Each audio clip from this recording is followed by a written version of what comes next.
Sir আসসালামু আলাইকুম।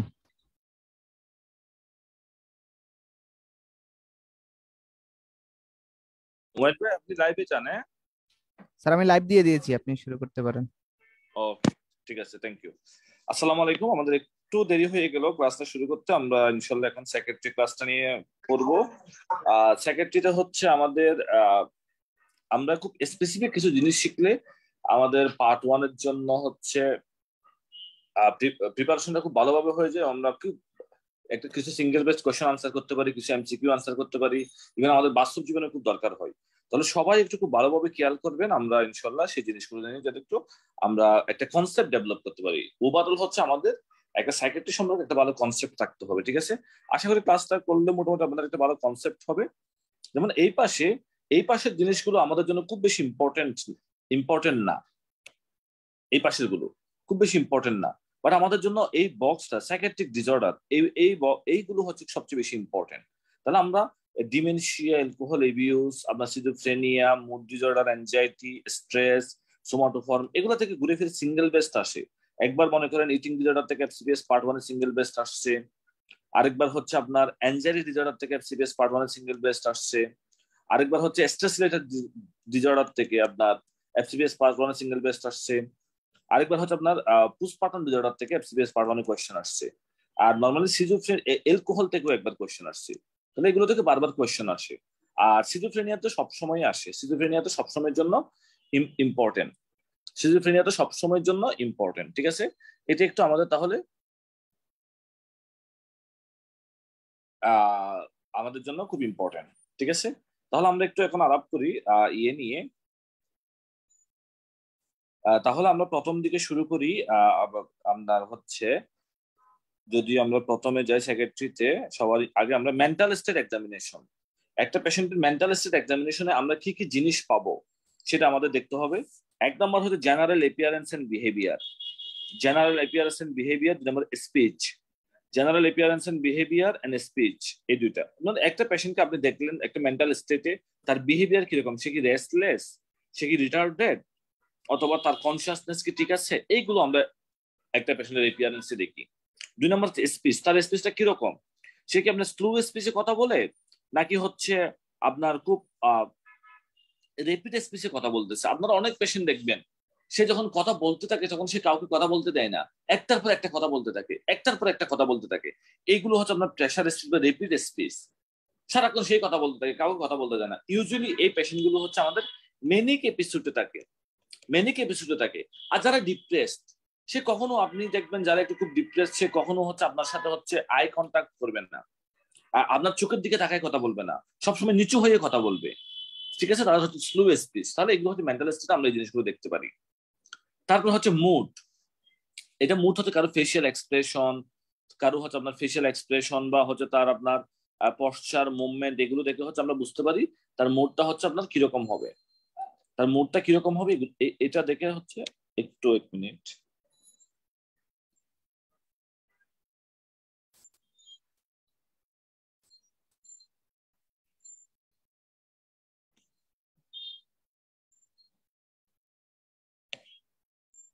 হ্যাঁ, সরি। তাহলে আমরা ফেসিয়াল এক্সপ্রেশন বা পশ্চার মুভমেন্ট এগুলো দেখে তার মুডটা আমরা বুঝতে পারি, ঠিক আছে? তবে টর্চ, জাস্ট নামটা মনে রাখলে হবে। টর্চ মানে তার মধ্যে নিজে তার কোনো নেগেটিভ চিন্তা ভাবনা আছে কিনা, সে নিজে চিন্তা করতে গেছে আমার খুব হোপলেস, আমাকে দিয়ে কিছু হবে না, অথবা তার মধ্যে নিজেকে সে ক্ষতি করে সেলফ হার্ম করার চিন্তা আছে কিনা, তবে তার মধ্যে কোনো গ্র্যান্ডিউসিটি আছে কিনা। এগুলো হচ্ছে আমরা তার সাথে তার থটটা, তার এখন থটটা ভিতরে কি চিন্তা করতেছে সে, সেই সেটাও আমার মেন্টাল স্টেট একটা পার্ট। হচ্ছে অ্যাবনর্মাল বিলিফ। অ্যাবনর্মাল বিলিফ মানে এটা হচ্ছে এক ধরনের পাশে লিখে রাখেন, এটা হচ্ছে আপনার ডিলিউশন। তার মধ্যে কোনো ডিলিউশন আছে কিনা। আমাদের মধ্যে অনেকে আছে দেখবেন যে তাদের ডিলিউশন আছে। কিরকম ডিলিউশন?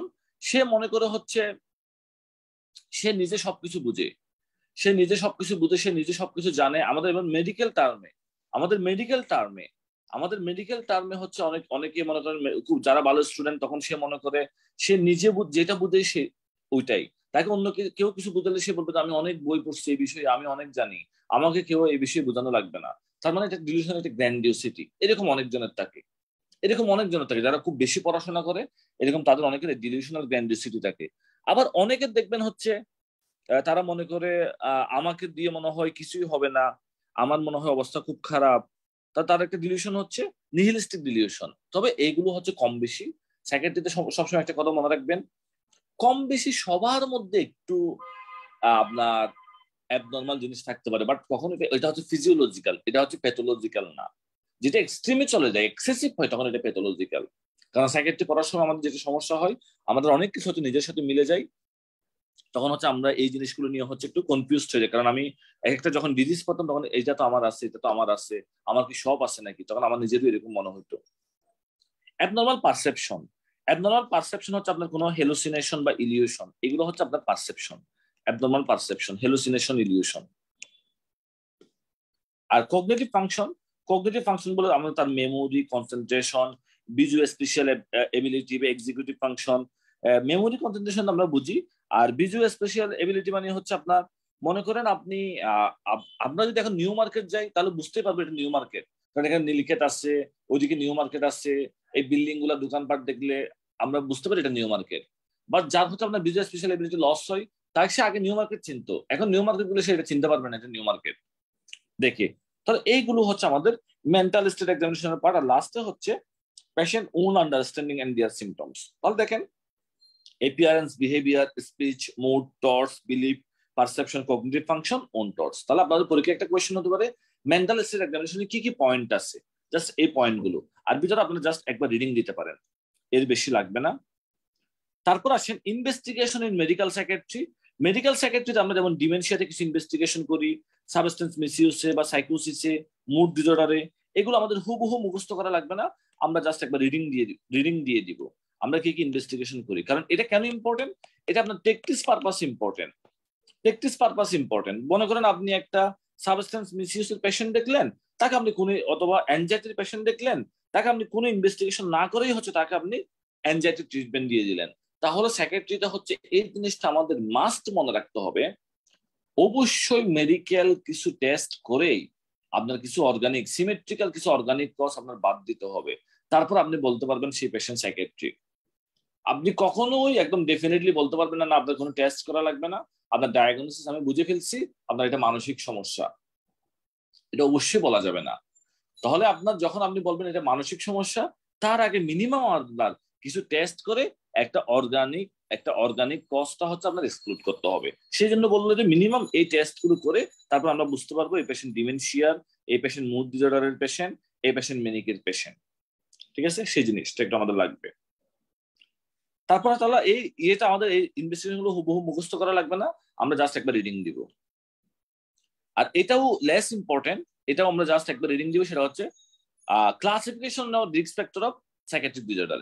কিছু আছে তো প্রিডিসপোজিং ফ্যাক্টর, যেমন আপনার হচ্ছে একটা বাচ্চা ছেলে বা একটা ছেলে জন্ম নিল, জন্মের সময় তার একটা হাত নাই, অথবা তার একটা কনজেনিটাল অ্যাবনরমালিটি আছে। তাহলে এই যদি এই সমস্যাগুলো হয় তখন সে এটা নিয়ে হচ্ছে খুব ডিপ্রেস থাকে, আস্তে আস্তে তার হচ্ছে একটা সাইকিয়াট্রিক ডিসঅর্ডার ডেভেলপ করে। যাদের এইরকম কনজেনিটালি একটা ফ্যামিলি ব্যাকগ্রাউন্ড অথবা হচ্ছে তার কনজেনিটাল কোনো ডিফেক্ট থাকে, তখন এটা হচ্ছে প্রিডিসপোজিং ফ্যাক্টর বলা হয়। আর এটা প্রিসিপিটেটিং ফ্যাক্টর, এটা খুব ইম্পর্টেন্ট। কারণ হচ্ছে মনে করেন একটা ফ্যামিলিতে একটা ছেলে আগে ড্রাগ নিত, কোন একটা ছেলে সে ড্রাগ নিত, এখন ফ্যামিলিতে কোনো কোনো কথাবার্তা হলে তার ভাই বোন বলে তুমি তো ড্রাগ এডিক্টেড, তোমাকে দিয়ে এগুলো হবে না, আর তোমার কথা শুনে লাভ হবে না, তুমি ড্রাগ এডিক্টেড। তাহলে বারবার তাকে ট্রিগারিং করতেছে, এই ট্রিগার করলে সে আলটিমেটলি আবার হচ্ছে ড্রাগ নেওয়া শুরু করবে। কারণ এই ট্রিগারিংটা খুব বেশি। আপনার যারা হচ্ছে আপনার ড্রাগ এডিক্টেড বা হচ্ছে আপনার অ্যালকোহল বা ড্রাগ মিসইউজ করে, তাদের একটা ইম্পর্টেন্ট ইয়ে হচ্ছে এই ট্রিগারিংটা। তখন তারা আবার রিল্যাপস করে, সে কোনো রিহ্যাব সেন্টার বা কোনো ট্রিটমেন্টে সে ভালো হয়ে গেছিল, যখন তার বারবার ট্রিগারিং ফ্যাক্টরটা হয় প্রিসিপিটেটিং ফ্যাক্টর, তখন তার ওই দেশে আবার রিল্যাপস করে যায়। ইভেন এটা হচ্ছে শুধু ড্রাগের জন্য না, সিজোফ্রেনিয়া বলেন, বাইপোলার মুড ডিসঅর্ডার বলেন, তাদের ক্ষেত্রে এটা হচ্ছে ট্রিগার করে রিল্যাপস হয়। আর পারপিচুয়েটিং হচ্ছে আপনার ল্যাক অফ সোশ্যাল সাপোর্ট। একটা পেশেন্ট সিজোফ্রেনিয়া, তাকে তার ফ্যামিলিতে বলো না সে তো পাগল, সে ভালো হবে না, সে রাস্তায় উল্টাপাল্টা করে, তাকে এক রুমে বেঁধে রাখো, তাকে লোহার শিকল দিয়ে রুমের মধ্যে বেঁধে রাখছে, ওখানে গিয়ে খাবার দিয়ে আসে, সে মাসের পর মাস 6 মাস এরকম বসে আছে, তার কন্ডিশনটা আরো খারাপ হয়ে যাচ্ছে, ঠিক আছে, সে ভালো হবে না, এরকম অনেক আছে। আমি যেমন একটা ফার্ম গেটে বাসায় গেছিলাম, বাসায় আমি এক বাসায় গেছিলাম, সেই বাসার ব্যালকনি দিয়ে দেখি যে পাশের বাসায় একটা লোক সারাক্ষণ চিল্লাচ্ছে, সারা দিন চিল্লাচিল্লি করতেছে। পরে আমি দেখলাম এই লোকটা চিল্লাচ্ছে কেন, আর এই লোকটা চিল্লাচ্ছে হচ্ছে তাকে হচ্ছে, পরে ওই বাসা থেকে শুনলাম তাকে হচ্ছে তার একটু পাগলামি করে তাকে তার হচ্ছে ভাই বোনরা মানে তার ট্রিটমেন্ট করতেছে না, তাকে ওই রুমের মধ্যে আটকে রাখছে। তাহলে তার তো সে কখনো ভালো হবে না, ল্যাক অফ সোশ্যাল সাপোর্ট। তাহলে এইগুলো হচ্ছে আমাদের সাইকিয়াট্রিক ডিসঅর্ডারটাকে আরো বেশি হচ্ছে আমাদের এগ্রেগেট করে। ঠিক আছে, এগুলো জাস্ট হচ্ছে আমরা একটু রিডিং দিব, খুব বেশি আমাদের দরকার নাই। যেগুলো খুব পরীক্ষায় আসে সেগুলো আমরা বলবো। তারপর আসেন presenting problems in psychiatric illness. একটা হচ্ছে ডেলিরিয়াম নিয়ে আমরা এটা ইয়েতে পড়বো। এখানে অ্যালকোহল মিসইউজ। ডেলিরিয়াম ইউজুয়ালি হচ্ছে আমাদের ইয়েতে হয়, আমাদের একিউট মেডিসিনের মধ্যে আছে। অ্যালকোহল মিসইউজ, অ্যালকোহল নিয়ে হচ্ছে সামনে আমাদের এই চ্যাপ্টারের সামনে আছে। এখানে জাস্ট আমরা একটা দুইটা কথা মনে রাখি।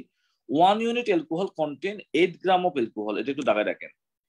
1 ইউনিট অ্যালকোহল হচ্ছে 8 গ্রাম অফ অ্যালকোহল ইয়ে করে। তারপর হচ্ছে আপনার অ্যালকোহলিক পেশেন্টে যখন আপনি একটা ব্লাড টেস্ট করতে দিবেন, সেখানে আপনি দেখবেন যে হচ্ছে তাদের এমসিবি লেভেল বা জিজিটি লেভেল, এই লেভেলগুলো হচ্ছে একটু বেড়ে যায়, এই লেভেলগুলো একটু বেড়ে যায়। তারপর ডিলিউশন বা হেলুসিনেশন, এটা আমাদের খুব ইম্পর্টেন্ট, এটা লাগবে। ডিলিউশন মানে আমরা যেটা বললাম ফলস বিলিভ, একটা পেশেন্টের ফলস বিলিভ, এটাকে বলা হয় ডিলিউশন। ঠিক আছে, যেমন তার অনেকের ডিলিউশন থাকতে পারে আপনার হচ্ছে আহ কেউ তার ক্ষতি করবে সব সময়। অনেকের একটা রিলেশন থাকতে পারে তার মনে হয় সিরিয়াস কোনো অসুখ আছে, তার মনে হচ্ছে তার, যেমন আজকে একটা আমি পেশেন্ট দেখলাম, সে পেশেন্ট মোটামুটি ভালো আছে। সে বলতে স্যার আমার কেন জানি মনে হচ্ছে আমার ব্রেনে কোনো একটা সমস্যা আছে, টিউমার টিউমার আছে, আপনি একটা কোনোভাবে আমার এমআরআই করেন। তাহলে আমি তার কোনো নিউরোলজিক্যাল বা ফোকাল কোনো ইলনেস পেলাম না, কিন্তু তারপরেও তার কেন জানি মনে হচ্ছে তার ব্রেনে একটা টিউমার টিউমার আছে, সে অবশ্যই একটা এমআরআই করতে চাই। তার টাকা পয়সাও কম, বাট সে হচ্ছে টাকা পয়সা তুলে প্রিপারেশন নিয়ে রাখবে, তারপরে সে একটা এমআরআই করবে। তাহলে এই এরকম হাইপোকন্ড্রিয়াল রিলেশনও অনেকের থাকে। তার গ্র্যান্ডিওসিটি, এটা যেটা আমরা বললাম, অনেকে মনে করে তাদের স্পেশাল পাওয়ার বা স্ট্রেস আছে, সে হচ্ছে একদম সরাসরি আল্লাহর সাথে কথা বলতেছে বা অমুকের সাথে কথা বলতেছে, সে এখান থেকে হচ্ছে সে আমেরিকার প্রেসিডেন্টের সাথে তার কথা হচ্ছে। এইরকম হচ্ছে কিছু গ্র্যান্ডিওসিটি থাকে। আরেকটা যেটা বললাম, মেডিকেলের পড়াশোনার ক্ষেত্রে অনেকে মনে করে যে হচ্ছে আমি যেটা বলি এটাই ঠিক, আমি যেটা বলি এটাই ঠিক। যেমন এরকম একটা গ্র্যান্ডিওসিটি বলি, আমি নাম বলতেছি না। আমাদের একটা টিচার ছিল, উনি সব সময় ইয়েতে বলতো, মনে করেন একটা শুনে উনি রাউন্ড দিচ্ছে, একটা ডায়াগনোসিস হচ্ছে এরকম, এটা মনে করেন জয়েন্ট পেন নিয়ে আসছে, সে উনি দেখার পরে বলল যে এটা আমার, আমার মনে হয় যে আমি যেটা বলতেছি এটা হচ্ছে রিউমেটয়েড আর্থ্রাইটিস। তোমরা যতই টেস্ট করো না কেন, যাই করো না কেন, এই পেশেন্টের আসবে রিউমেটয়েড আর্থ্রাইটিস। তাহলে তার এটা একটা ডিলিউশন মাইল্ড পর্যায়ে, সে মনে করতেছে সে তার এটার প্রতি এত বেশি ফোকাসড, তাহলে এটা রিউমেটয়েড আর্থ্রাইটিস। যদিও ওই পেশেন্টের হচ্ছে পরে রিপোর্ট আসছিল তার লিউকেমিয়া। তার মানে এরকম হচ্ছে অনেকের ডিলিউশন আসে, সে নিজের উপর অনেক বেশি ওভার কনফিডেন্ট থাকে এই ডিলিউশন গুলোর কারণে। তাহলে নিহিলিস্টিক ডিলিউশন এটা কিরকম, সে মনে করে হচ্ছে আপনার তাকে দিয়ে কিছু হবে না, এবং সে হচ্ছে আপনার আহ সে হচ্ছে সে কিছুই না, সে একদম একদম মৃত মানুষ, এই টাইপের, এগুলো হচ্ছে নিহিলিস্টিক ডিলিউশন। তাহলে এগুলো হচ্ছে different types of false believe.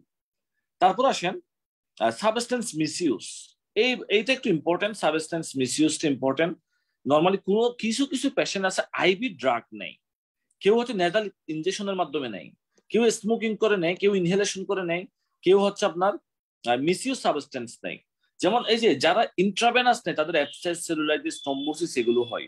আপনারা কেউ যদি আপনার এই যে ঢাকা মেডিকেলের বক্সিবাজার সিগন্যাল বা চানকারপুর ফ্লাইওভারের ওইদিকে যায়, ওইদিকে আপনারা দেখবেন সারাক্ষণ কিছু পেশেন্ট শুয়ে থাকে, এবং তাদের হচ্ছে কাপড়গুলো পা দিয়ে কাপড় রাখা থাকে, তাদের পা হচ্ছে একদম পচে গেছে।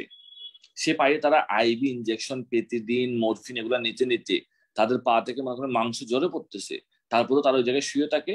এবং সবার হচ্ছে একটা খুব পরিষ্কার একটা কাপড় আছে তাদের, একটা পাঞ্জাবি, কেউ বলতে পারবেন সে পরিষ্কার পাঞ্জাবি আর টুপিটা পরে তারা কি করে, অথবা একটা শার্ট, কেউ বলতে পারবেন? কারো কোনো আইডিয়া? কেউ দেখছেন কখনো?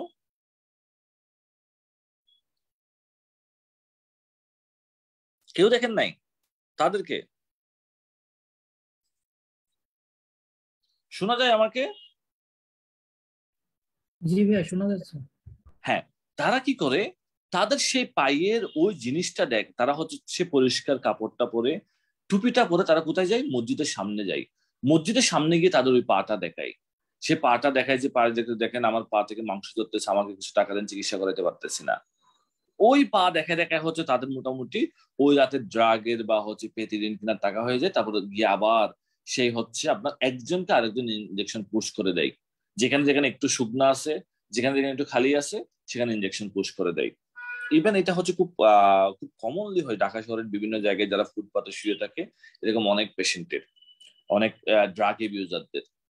একবার আমার একটা মনে আছে, আমি যখন ঢাকা মেডিকেল ইন্টার্নি করতেছি, তখন হচ্ছে আপনার সার্জারি ইউনিটে ছিলাম আমি। একটা ছেলে কি করছিল, ঢাকা ইউনিভার্সিটির দুটা ছেলে, এরকম একটা লোক তার হচ্ছে ড্রাগ দিতে একদম অজ্ঞান হয়ে রাস্তায় পড়ে আছে, তার দুই পা হচ্ছে পচে গেছে। তো সে ইমার্জেন্সিতে নিয়ে গেছে তারা ওই রুগীকে। তো ওই রুগী বললো হচ্ছে, ইমার্জেন্সিতে বললো হচ্ছে আচ্ছা এটা তো সেলুলাইটিস মনে হয়, সার্জিক্যাল কেস, সার্জারি ইউনিটে নিয়ে যান। তখন তাকে হচ্ছে আপনার সার্জারি ইউনিটে নিয়ে গেল।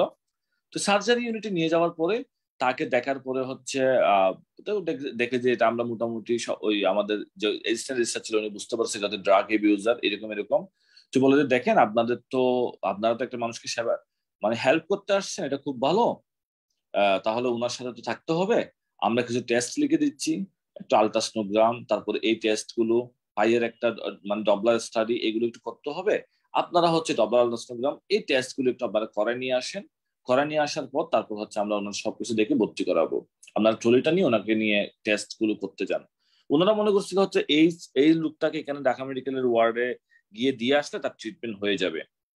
যখন তাদেরকে এই অফার দেওয়া হলো, তখন সাথে সাথে হচ্ছে তারা কি করলো, আপনার ওই রুগীকে নিয়ে সে যেখানে ছিল সেখানে দিয়ে চলে আসছে। কারণ তারা মানে মানুষ দায়িত্ব নেয়, মানে সে মনে করছে সে দিয়ে আসলে হয়ে যাবে, কিন্তু আসলে যে তার সাথে ফুল টাইম থাকতে হবে, সব ধরনের সাপোর্ট দিতে হবে, সেই জিনিসটা সেই দায়িত্ব নেওয়ার মতো তো কেউ আসলে সম্ভব না।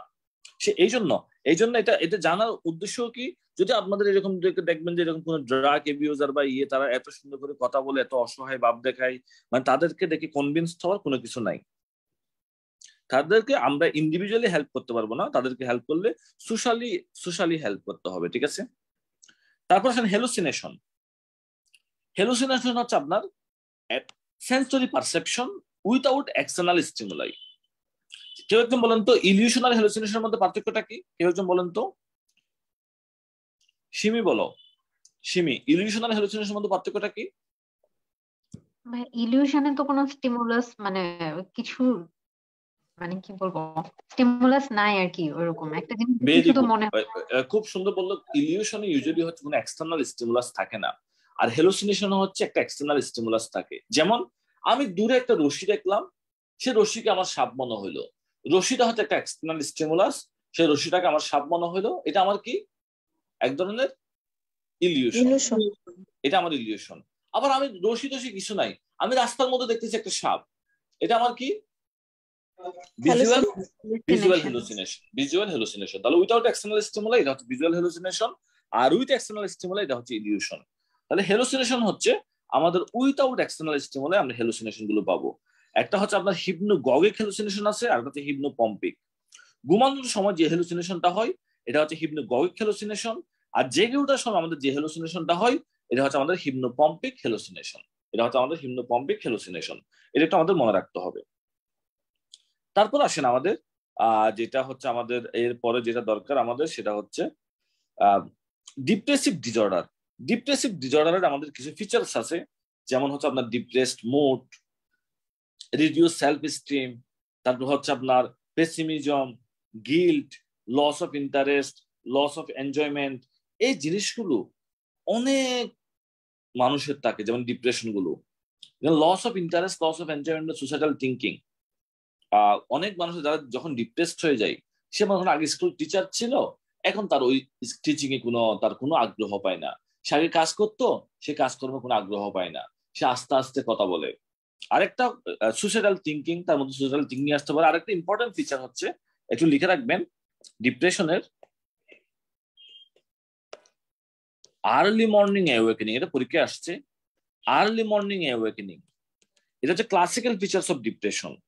ক্লাসিক্যাল ফিচার্স অফ ডিপ্রেশন, তার সকালবেলা হচ্ছে ঘুম ভেঙে যায়, সে সকালবেলা বিছানায় একদম 5টা 6টার দিকে ওঠে, ঘুম ভেঙে যায়।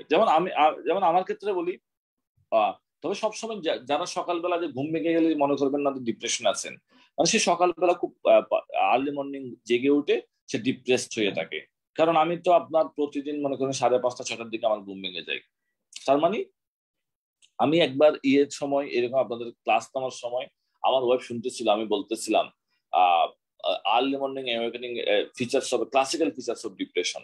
তখন সেই আমাকে বলতেছিল, তখন ক্লাস নেওয়া শেষে আমাকে বলতো, তুমি এত ডিপ্রেশনে কেন আছো, প্রতিদিন সকালে উঠে যাও। তার মানে এটা এমন না যে সকালে ঘুম থেকে উঠে গেলে যে আপনার ডিপ্রেশনের ফিচার্স এরকম না। মানে হচ্ছে আপনার এটা হচ্ছে যারা ডিপ্রেসড তাদের একটা ক্লাসিক্যাল ফিচার হচ্ছে তাদের আর্লি মর্নিং সে ঘুম থেকে, আবার যারা অফিস আসে বা কোনো কাজ করে বা পড়াশোনা করে তারা তো সকালে ঘুম থেকে উঠতেই পারে। ঠিক আছে, তাহলে এটা একটা ক্লাসিক্যাল ফিচার্স হবে। এটা হচ্ছে এমসিকিউতে আসছিল সিঙ্গেল বেস্টে। আর এটা দিয়ে হচ্ছে অনেক সময় ডিপ্রেশন ডায়াগনোসিস করা হয়। আর তারপর গিল্ট বা রিডিউস সেলফ এস্টিম, পেসিমিজম মানে সে সবসময় চিন্তা করে তার সাথে সবসময় হচ্ছে খারাপ জিনিসটাই ঘটবে, তার সাথে সবসময় খারাপ জিনিসটাই ঘটবে। তো কিছু সোমাটিক সিমটমস আছে, যেমন এপিটাইট কমে যায়, weight change, sleep disturbance, loss of libido, এগুলো হচ্ছে আপনার ডিপ্রেসিভ ডিসঅর্ডার হিসেবে এই জিনিসগুলো হচ্ছে আপনার ঘটতে পারে ডিপ্রেশনের পেশেন্টের। এটা আর অর্গানিক মুড ডিসঅর্ডার, এটা একটা আমাদের একটু রিডিং দিলেই হবে। কিছু সিস্টেমিক ডিজিজ আছে, যে ডিজিজগুলো হচ্ছে আপনার হচ্ছে আপনার যেগুলো হচ্ছে আমাদের মুড ডিসঅর্ডারের সাথে রিলেটেড, যেমন নিউরোলজিক্যাল, এন্ডোক্রাইন অথবা drug, but connective disease, infection. Just আমরা একবার রিডিং দিব, ঠিক আছে, আমাদের হুবহু মুখস্থ করার দরকার নাই, যেটা লাগবে সেটা আমরা বলবো। তারপরে আসেন ইলিভেটেড মুড। ইলিভেটেড মুডে আসেন আমরা, ইউজুয়ালি ইলিভেটেড মুড দুই ধরনের মুড আছে। একটা হচ্ছে আপনার মেনিক মুড, আর একটা হচ্ছে হাইপোমেনিক মুড। মেনিক মানে কি, তার হচ্ছে মুডটা সিভিয়ারলি এলিভেটেড, বাইপোলার মুড ডিসঅর্ডারে। আর হাইপোমেনিয়া মানে মাইল্ড এলিভেটেড। যাদের এই মুড এলিভেটেড তারা কিরকম থাকে, তারা হচ্ছে আপনার তাদের অনেক ওভার অ্যাক্টিভিটি থাকে, তারা ঘুমায় না, তারা অতিরিক্ত আশাবাদী, শুধু কথা বলতে থাকে, ইরিটেবল থাকে। তাদের হচ্ছে আপনার তাদের সেক্সুয়াল বিহেভিয়ার বা শপিং এইগুলো অনেক বেশি করে। ঠিক আছে, ইভেন তাদের হচ্ছে আপনার ফ্লাইট অফ আইডিয়াস, একটা টার্ম লিখে রাখেন, ফ্লাইট অফ আইডিয়াস মানে কি কেউ বলতে পারবেন? ফ্লাইট অফ আইডিয়াস মানে কি? একটা সে কথা বলতে বলতে একটা কথা বলতে, মানে টপিক ভেরি গুড, হ্যাঁ টপিক স্যার, সে কথা বলতে থাকবে। সে মনে করেন আপনার সাথে কথা বলতেছে, সে এখন হচ্ছে আপনার বাংলাদেশের সমস্যা নিয়ে কথা বলতেছে। সে হচ্ছে আপনার 2 মাস পরে সে আমেরিকার রাস্তাতে চলে যাবে, তারপর হচ্ছে ইউক্রেন রাশিয়ার যুদ্ধতে চলে যাবে। তাকে কেউ আটকে রাখতে পারবে না, সে একের পর এক কথা বলতে থাকবে। তার ওভার অ্যাক্টিভিটি, ওভার টকেটিভ, সবগুলো তার হচ্ছে আপনার ডেভেলপ করবে। তারপর হচ্ছে সে যা কিছু করবে সবকিছু বেশি বেশি করবে। ইভেন যারা অনেক মেনিক পেশেন্টের হচ্ছে আপনার একাডেমিক পারফরমেন্সও খুব ভালো থাকে, তারা ক্লাসে রেজাল্ট ভালো করে, তারা ফার্স্ট হয়ে যায়, এরকম অনেক মেনিক পেশেন্টের থাকে। তাহলে মেনিয়া যখন মুডটা যখন সিভিয়ার হয়ে যায় তখন তাদের সাইকোটিক সিমটমস ডেভেলপ করে। এখন আমরা সাইকোটিক সিমটমস বলতে কি বুঝি? দুইটা জিনিস আছে, একটা হচ্ছে নিউরোসিস সিমটমস, একটা হচ্ছে সাইকোসিস সিমটমস। একজন বলেন তো কোনটা কি? সাইকোসিস বলতে আমরা কি বুঝি, নিউরোসিস বলতে আমরা কি বুঝি?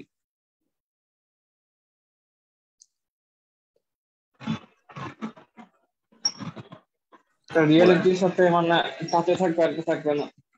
ভেরি গুড, সুন্দর বললো ইফতিয়ার মাহমুদ, রিয়েলিটির সাথে থাকবে আর থাকবে না। যেমন এটা আমরা যদি আরেকটু ক্লিয়ার করে বলি, যেমন insight present, neurosis insight present থাকতে পারে, এখানে ইনসাইট অ্যাবসেন্ট। সেটা কিরকম? মনে করেন একটা সিভিয়ার মেনিকের পেশেন্ট, তাকে যদি আপনি বলেন না আপনার তো মুডের সমস্যা আছে, মুড একটু আপনার তো মনে হয় একটু সমস্যা হচ্ছে, আপনার একটু ডাক্তার দেখানো উচিত, তখন সে বলবে যে আমি আজকে 10 বছর ধরে এই কাজ করতেছি। যারা বলে আমার একটু সমস্যা আছে, তার নিজের সমস্যা আছে, আমার কোনো সমস্যা নাই, আমি সম্পূর্ণ ঠিক আছি, সে তখন তাকে হয়তো 50টা কথা শোনায় দিবে। আর যে আর আসলেই একটু নিজে বুঝতে পারবে তার হাইপোমেনিক, সে মনে হয় একটু কথা বেশি বলতেছে বা বলতেছে, অথবা সে একটু ডিপ্রেসড, তখন সে বলবে যে আমার মনে হয় একটু মানসিক ভাবে যখন আমি একটু সমস্যায় আছি, আমার মনে হয় একটু ডাক্তার দেখানো উচিত। বাট যার সিভিয়ার, সে তার ইনসাইট নাই, তাই কেউ ডাক্তার দেখাতে বললে বলতে আমাকে যে পাগল বলে সে নিজে পাগল, আমি সম্পূর্ণ ঠিক। এইগুলো ইভেন তখন তাদের হচ্ছে আরেকটা হচ্ছে ডিলিউশন, হ্যালুসিনেশন। সাইকোসিসের পেশেন্টের হচ্ছে আপনার ডিলিউশন, হ্যালুসিনেশন এগুলো থাকবে, ডিলিউশন, হ্যালুসিনেশন এগুলো থাকবে। বাট নিউরোসিসের পেশেন্টের হচ্ছে আপনার এগুলো থাকবে না। তাহলে এই দুটো হচ্ছে একটা ইম্পর্টেন্ট পার্থক্য, একটা পেশেন্টের সাইকোসিস আছে, নিউরোসিস আছে, ঠিক আছে। তারপর আসেন আমাদের এখানে লাগবে না, এগুলোতে ইউজুয়ালি ইনভেস্টিগেশন নাই, সবগুলোতে আপনার ম্যানেজমেন্ট হচ্ছে আপনার এই antipsychotic drug, anti depressant drug, cognitive behaviour therapy, এগুলো হচ্ছে মেইনলি ড্রাগের কোন ড্রাগ দেওয়াচ্ছে আমাদের মেইনলি শিখতে হয়, ড্রাগ গুলোর নাম আর সাইড ইফেক্ট, এটা আমরা সামনে পড়বো। Differential diagnosis of anxiety. অ্যাংজাইটির হচ্ছে আমাদের কি কি ডিফারেন্সিয়াল ডায়াগনোসিস আছে, যেমন আমাদের হচ্ছে অ্যাডজাস্টমেন্ট ডিসঅর্ডার বা জেনারেলাইজ অ্যাংজাইটি ডিসঅর্ডার, তারপরে এগুলো hyperthyroid, paroxysmal arrhythmia, pheochromocytoma, alcohol withdrawal, hypoglycaemia, temporal lobe epilepsy, এগুলো সব হচ্ছে আমাদের ফিচারস অফ অ্যাংজাইটি ডিসঅর্ডার। এই সবগুলো হচ্ছে আমাদের ফিচারস অফ অ্যাংজাইটি ডিসঅর্ডার। তারপর আসেন সিমটমস অফ অ্যাংজাইটি ডিসঅর্ডার। এটা একটু আমাদের লাগবে, কিছু আছে হচ্ছে আমাদের সাইকোলজিক্যাল সিমটমস, কিছু হচ্ছে আমাদের সোমাটিক সিমটমস। যেমন হচ্ছে আপনার এপ্রিহেনশন, ইরিটেবিলিটি, ওরি, poor concentration, fear of impending digester, depersonalisation, এগুলো। কেউ একজন বলেন তো এপ্রিহেনশন মানে কি? আমরা এপ্রিহেনশন মানে কি বুঝি? একজন বলেন তো এপ্রিহেনশন মানে আমরা কি বুঝি? সে সব খারাপ কিছু ঘটতেছে, হ্যাঁ, সে সবসময় একটা অ্যাংজাইটিতে থাকে, সে সবসময় একটা অ্যাংজাইটিতে থাকে, তার সাথে মনে হয় খারাপ কিছু ঘটতেছে, এটা তার মধ্যে সবচেয়ে একটা অ্যাংজাইটি থাকে। আর ডিপার্সোনালাইজেশন মানে কি? নিজেকে অন্যদের থেকে আলাদা করা, নিজেকে ইউজুয়ালি সে হচ্ছে নিজেকে সবসময় একটা মানে সবসময় মনে করে সে হচ্ছে অন্যদের থেকে একটু আলাদা, সে অন্যদের থেকে একটু ডিফারেন্ট, তার একটা ইয়ে থাকে, এবং সে হচ্ছে আপনার রিপিটেডলি তার এই ফিলিংটা, পারসিস্টেন্টলি তার এই ফিলিংটা থাকে, ঠিক আছে, এই ফিলিংটা তার পারসিস্টেন্ট থাকে, ঠিক আছে। এবং তার হচ্ছে আপনার সে সবসময় মনে করে তার একটা সেন্স থাকে যে তার আশেপাশে যেগুলো আছে এগুলো অনেক সময় রিয়েল না, তার এইরকম একটা অনুভূতি থাকে, এটা হচ্ছে ডিপার্সোনালাইজেশন। আর সোমাটিক সিমটমস সেগুলো তো আমরা বুঝি, palpitation, tremor, sweating, diarrhoea, chest pain, headache, এগুলো থাকতে পারে, এগুলো হচ্ছে ফিচার্স অফ অ্যাংজাইটি ডিসঅর্ডার। এটা আমাদের পড়তে হবে, এটা রিডিং দিলে হবে না, এটা আমাদের পড়তে হবে। ডিপ্রেশনের ফিচার্স আর অ্যাংজাইটির ফিচার্স এটা আমাদের পড়তে হবে, ঠিক আছে।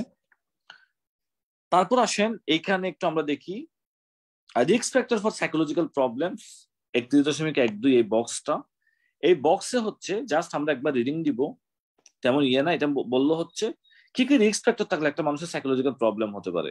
যেমন কারো ডিপ্রেশন বা অ্যাংজাইটি থাকলে, যেটা আমরা আগে বললাম, কারো সোশ্যাল সাপোর্ট না থাকলে, অথবা কারো নিউ ডায়াগনোসিস হলে। আপনি একটা পেশেন্টকে বললেন আপনার তো ব্লাড ক্যান্সার, অথবা একটা ফ্যামিলিতে একটা পেশেন্টের ধরা বললো ব্লাড ক্যান্সার, ওই ফ্যামিলির মানুষজন এমনি ডিপ্রেশনে চলে যাবে, তাহলে একটা কোনো সিরিয়াস ডিজিজ চলে, অথবা কোনো ট্রিটমেন্টের রেসপন্স না করলে, অথবা ডিসফিগারমেন্ট হয়ে গেলে। যেমন একটা ইয়েতে একটা ছেলে হচ্ছে, এটা খুব ঘটনা, তার মুখের মধ্যে একটা তিলের মতো ছিল ছোট, তো তার এক বন্ধু হচ্ছে তাকে দিল, তোমার এই তিলটা তো একটু এখন তো খুব ভালো লেজার বা প্লাস্টিক আসছে, তুমি এই তিলটা হচ্ছে মুখ থেকে তুলে ফেলতে পারো, তাহলে তোমাকে দেখতে আরো ভালো লাগবে। এবং সে হচ্ছে বান বা প্লাস্টিকে গিয়ে, আমি নাম বলতেছি না এটা কারা, বান বা প্লাস্টিকে গিয়ে তার সে মুখটা তুলে ফেললো, ওই তিলটা তুলে ফেললো। কিন্তু তার যে আপনার ক্যালোয়েড বা হাইপারট্রফিক স্কার হয়, তার ওই বন্ধু তো জানে না। পরে দেখলো যে তার ওই মুখে বড় একটা ক্যালোয়েড বা হাইপারট্রফিক স্কার হয়ে গেছে, তাহলে একটা ডিসফিগারমেন্ট হয়ে গেছে চেহারার মধ্যে। তাহলে এই জিনিসটা তাকে খুব ডিপ্রেসড করে ফেলছে, কারণ তিলটা তার খুব বেশি ইয়ে ছিল না, কারণ ওইটার কারণে তার একটু ডিসফিগারমেন্ট হয়ে গেছে। তাহলে এইগুলো হচ্ছে একটা পেশেন্ট মানুষের সাইকোলজিক্যাল প্রবলেমে নিয়ে যায়, ঠিক আছে। অথবা সে যদি চিন্তা করে যে সে খুব দ্রুত মারা যাবে, তখন এইগুলো হচ্ছে তাকে একটা সাইকোলজিক্যাল প্রবলেমে নিয়ে যায়। তারপর আসেন কিছু সোমাটিক সিনড্রোম আছে, ফাংশনাল ডিজিজ আছে। প্রত্যেকটা সিস্টেমে আমাদের কিছু ফাংশনাল ডিজিজ আছে, যেগুলো হচ্ছে আমাদের সাইকিয়াট্রিক প্রবলেম করতে পারে, যেগুলো হচ্ছে আমাদের মানসিক সমস্যা, যেগুলো হচ্ছে আমাদের সাইকিয়াট্রিক, মানে আমরা ফাংশনাল বলি, রিপিটেডলি কোনো অর্গানিক কজের কারণে হয় না এগুলা। যেমন কিরকম, যেমন আপনার ইরিটেবল বাউল সিনড্রোম, এটা কোনো স্ট্রাকচারাল কজ নাই। Premenstrual syndrome, fibromyalgia, hyperventilation syndrome, chronic fatigue syndrome, ইয়ের জন্য, ইনফেকশনের জন্য। আচ্ছা কেউ বলুন তো এগুলো কি সে ইচ্ছে করে করে নাকি এমনি এমনি হয়ে যায়? ইচ্ছে করে করে এগুলা? জি না না, এমনি এমনি হয়ে যায়। এটা একটা ডিজিজের মতো, সে ইচ্ছে করে করে না, তাহলে এটা একটা অসুখ। আপনি যদি বলেন না না এটা তো আপনার নিজের ইচ্ছে, এটা আপনি চাইলে এটা ঠিক করতে পারবেন, সেটা চাইলে ঠিক করতে পারবে না। সে ইচ্ছাকৃত ভাবে করলে, নিজের ইচ্ছে করলে সেটা কি নাম হয়ে যাবে? নিজের ইচ্ছে করলে সেটা কি নাম হবে? ফ্যাকটিশিয়াস ডিসঅর্ডার বা কি? মেলিঙ্গারিং। ফ্যাকটিশিয়াস ডিসঅর্ডার বা কি? মেলিঙ্গারিং। আর এটা এটা যেটা করতেছে এটা অটোমেটিকলি হচ্ছে, ওখানে তার কোনো হাত নাই। এটা আপনার ট্রিটমেন্ট করতে হবে, আপনার তাকে বলতে হবে, আপনি এটা খুব সিরিয়াস অসুখে আছেন, অন্য অসুখের মতো এটা একটা ডিজিজ, এটা একটা প্রপার ট্রিটমেন্ট লাগবে, তাহলে আপনি ভালো হয়ে যাবেন। তবে আমাদের অনেককে দেখি বলে হচ্ছে আপনার একটা মনে করেন আইবিএস বা হচ্ছে ইয়ের পেশেন্ট, তখন বলে যে না আপনি এগুলো সব আপনার দুশ্চিন্তার কারণে হচ্ছে, আপনি একটু চেষ্টা করলে এগুলো কোনো কিছুই না, এগুলো আপনার সব মনের অসুখ, আপনার আসলে কোনো সমস্যা নাই। ঠিক আছে, তখন সে আরো ডিপ্রেস হয়ে যায়, আমি এত কষ্ট পাচ্ছি, ডাক্তার সাহেব বললো আসলে আমার কোনো সমস্যা নাই, এই যে প্রিমেনস্ট্রাল সিনড্রোমের পেশেন্ট, আমার মাথা থেকে আগুন বের হয়, চোখ মুখ জ্বলে, হাত পা জিম করে, আমার এত কষ্ট হয়, ডাক্তার সাহেব বলতেছে আমার কোনো সমস্যা নাই। তখন তারা আরো বেশি তাদের ইয়ে বল, তখন তাদেরকে বলতে হয় আপনার এই একটা সিরিয়াস সমস্যা, অন্য অসুখের মধ্যে এটাও একটা অসুখ, এটা আপনি ইচ্ছাকৃত ভাবে করতেছেন না, এটা অটোমেটিকলি হচ্ছে, এটা আপনার ট্রিটমেন্ট করতে হবে, আপনি ট্রিটমেন্ট করলে আপনি ভালো হয়ে যাবেন। আরেকটা আছে যেমন ইয়ারনোস্টোরে গ্লোবাস সিনড্রোম। গ্লোবাস সিনড্রোম মানে কি? তার হচ্ছে আপনার ডিসপ্লেজিয়া হয়, তাই না? এটা গ্লোবাস হিস্টেরিকাস বলা হয়। তার সবসময় গলা ব্যথা থাকে, সে মনে করে গলার মধ্যে কোনো কিছু আটকায় যায়, সে এবং এটা নিয়ে হয়তো বিভিন্ন ডাক্তারের কাছে ভিজিট করে, ডাক্তার সাহেব আমার গলা ব্যথা, সবসময় গলার মধ্যে কিছু আটকায় যায়। তখন ডাক্তার সাহেব কি করে, আমি তো আপনার দেখতে পাচ্ছি না, তাহলে আপনার এতদিন আমি ওষুধ দিলাম, আপনাকে ফিমোক্সিক্ল্যাপ দিলাম, অ্যান্টিবায়োটিক দিলাম, আপনার এই গলা ব্যথা তো ভালো হচ্ছে না, তাহলে আচ্ছা ঠিক আছে, আপনি আমার ওইখানে একটা ইএনটি ডাক্তার বসে, আপনি ইএনটি ডাক্তারের কাছে যান। তো ইএনটি ডাক্তার দেখলো, বলে যে তাইলে তো এটা মনে হয় ক্রনিক টনসিলাইটিস, 1-2 বছর ধরে কেন এখন ফোলা নাই, তাহলে আগে ছিল, এটা ক্রনিক টনসিলাইটিস। তখন তার টনসিলেক্টমি করে দেয়, ওর টনসিল কাটার পরও তার এই গলা ব্যথা কমে না, তাহলে ঠিকই গলা ব্যথা রয়ে গেছে। ঠিক আছে, তাহলে এটা কি, এটা একটা ফাংশনাল সিনড্রোম, গ্লোবাস হিস্ট্রিকাস। তখন তাকে কি দরকার, তাকে হচ্ছে আপনার সাইকিয়াট্রিক ট্রিটমেন্ট তার জন্য দরকার, কাউন্সিলিং, সাইকোথেরাপি এগুলো। তারপর আসেন, এরপর রিস্ক ফ্যাক্টর অফ সুইসাইড, এটা আরেকটা খুব ইম্পর্টেন্ট। আমরা নর্মালি হচ্ছে একটা একটা মানুষের কথা মনে রাখলে এখান থেকে অনেকগুলো পয়েন্ট হচ্ছে আমরা ইয়ে করতে পারবো, যদিও আমাদের জাস্ট আমরা এটা হচ্ছে একাডেমিক্যালি জাস্ট মনে রাখার জন্য আমরা একটু ইয়ে করে দেখতে পারি। যেমন আপনারা দেখলেন কিছুদিন আগে একটা মানুষ ইয়ে মারা গেল, একটা নায়ক রিয়াসের শ্বশুর মারা গেল, তাই না? হুম, যেটা হচ্ছে টিভিতে দেখা গেছিল। হ্যাঁ, তো সে কি ছিল, সে একটা এল্ডারলি পেশেন্ট, সে বাসায় ছিল, তার ছেলে মেয়ে তার সাথে কেউ ছিল না, সে আগে ব্যবসা বাণিজ্যতে প্রচুর টাকা পয়সা ইনকাম করতো, এখন তার কোনো ব্যবসা বাণিজ্য নাই, তার সাথে কেউ নাই, সে বাসায় একাই একাই থাকে, আর তার এখন কোনো কাজকর্মও নাই, তার ওয়াইফ ছেলে মেয়ে কেউ তার সাথে নাই, সে হয়তো আগে একটু ডিপ্রেস থাকতো, এখন বাসায় বসে বসে কোনো ওষুধ দারু খায় লেখায়, অথবা কোনো কিছু যদি সুবিধা পাইছে, সে বাসায় কয়েকটা সুইসাইড নোট লিখছে। তাহলে সেই পেশেন্টটা হচ্ছে রিস্ক ফ্যাক্টর অফ সুইসাইড। এই যে এগুলো যেমন depressive illness, older age, male sex, সে একা একা থাকতো, তার আনএমপ্লয়মেন্ট, এখন কোনো কাজ ছিল না, ফ্যামিলি তার সাথে কেউ ছিল না, তার হচ্ছে অ্যালকোহল, এগুলো আমরা যে সুইসাইড নোট রিটেন করছে, তাহলে এগুলো সব হচ্ছে risk factor of suicide. Usually আপনার হচ্ছে মেলের হচ্ছে আপনার সুইসাইডের রিস্কটা খুব বেশি, আর ফিমেলে কিরকম, ফিমেলে কিসের রিস্ক বেশি? সেলফ হার্মের রিস্কটা খুব বেশি ফিমেলে। তারপর আসলে এগুলো আমরা একটা রিডিং দিলে হবে, এখানে আমাদের খুব বেশি লাগবে না। এরপর যদি আমরা যাই, এখানে এটা একটু লাগবে, এই বক্সটা একটু লাগবে, 31.15 অ্যাসেসমেন্ট অফ সেলফ হার্ম, এটা পরীক্ষায় আসে। কারেন্ট আইটেম বা ব্যাকগ্রাউন্ড, এটা অ্যাসেসমেন্টটা কেন কেন করতে হবে একদম বলেন তো, কার কি মনে হয় কেন করতে হবে বলেন তো সেলফ হার্মের অ্যাসেসমেন্ট? সুইসাইডাল টেন্ডেন্সি, সুইসাইডের রিস্ক আছে কিনা দেখার জন্য। সুইসাইডাল রিস্ক আছে কিনা দেখার জন্য। কারণ হচ্ছে আপনার আমাদের দেশে এই জন্য এখন হয়, একটা মেয়ে, সে একটা ছেলে, সে ঘুমের ট্যাবলেট পেলো, ডায়াজিপাম পেলো, ডায়াজিপাম পেলো, ডায়াজিপাম খাওয়ার পরে সে হচ্ছে আপনার 5-7টা ডায়াজিপাম পেলো, তাকে কনজারভেটিভ ট্রিটমেন্ট দিয়ে বাসায় পাঠিয়ে দিয়েছে। 2 সপ্তাহ পরে সে আবার হচ্ছে ডায়াজিপাম পেলো 7-8টা ডায়াজিপাম খাওয়ার পরে তাকে আবার কনজারভেটিভ ট্রিটমেন্ট দিয়ে সে আবার গেল, এবং এক সময় সে এমন ভাবে ওষুধ কিনে 20-50টা খেয়ে মেয়েটা মারাই গেল। অথবা সে দুই একবার হ্যাঙ্গিং এর ট্রাই করছে, পরে সে হচ্ছে তাকে কোনো অ্যাসেসমেন্ট করায়, তাকে কোনো ইয়ে করা হয় নাই, তখন সে হচ্ছে মারা গেল। তাহলে দেখেন এই জিনিসগুলো হচ্ছে, যদি আপনার একটা পেশেন্টের যেটা দরকার, তার ইমিডিয়েট দরকার তাকে সাইকিয়াট্রিক অ্যাসেসমেন্ট করা। কিরকম? আচ্ছা, আপনি যে ঘুমের ট্যাবলেট খেলেন তখন আপনি কয়টা খেলেন? 20টা 30টা? সে যদি 130টা খায় তার মানে তার খুব রিস্ক। আচ্ছা, আপনি কি রুমের দরজা বন্ধ করে রাখছিলেন? যদি সে দরজা খোলা রাখে তখন সে মনে করে সে ভয় দেখানোর জন্য খাইছিল, তাকে হেল্প করার জন্য কেউ আছে। আর দরজা বন্ধ করে খাইছে মানে সে আসলেই হচ্ছে মরে যেতে চাচ্ছিল। আচ্ছা, আপনি কি কোনো সুসাইড নোট রিটার্ন রাখছিলেন? তার মানে সে আসলেই অথবা তার মানে তার এটা কিরকম তার ইয়েটা ছিল, প্রসেসটা ছিল। যদি এটা সিভিয়ার হলে আপনি তাকে অবশ্যই হাসপাতাল থেকে রিলিজ দিতে পারবেন না। তাকে অবশ্যই আপনার সাইকিয়াট্রি ডিপার্টমেন্টে রেফার করতে হবে, তার অ্যাসেসমেন্ট করতে হবে। প্রয়োজনে বিদেশে বলা হয় যে কোনো পেশেন্ট যদি এরকম চলে যেতে চাই তাহলে তাকে ডিটেইন রেখে হাসপাতালে আটকায় রাখতে হবে, তাকে আটকায় রেখে তাকে হয়তো ট্রিটমেন্ট করতে হবে। ডাক্তার বা সিস্টার তাদেরকে এই পাওয়ারও দিয়ে দিচ্ছে, নাহলে সেই পেশেন্ট গুলো হচ্ছে আপনার মারা যায়।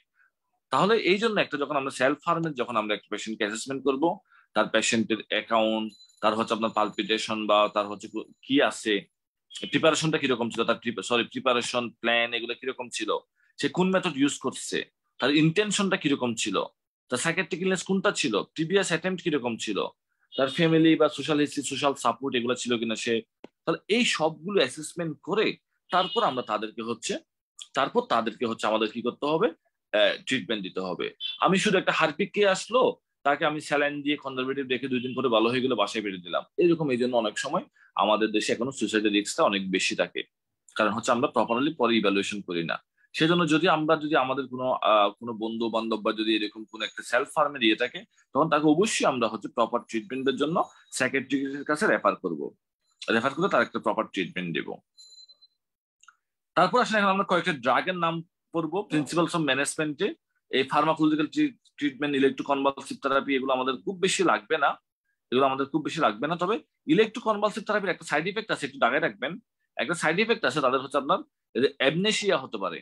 ঠিক আছে, তাদের একটু অ্যামনেসিয়া হতে পারে, রেট্রোগ্রেড বা এন্টারোগ্রেড অ্যামনেসিয়া হতে পারে, তাদের অ্যামনেসিয়া হয়। Classification of commonly used psychotropic drug, যেমন মুড স্টেবিলাইজিং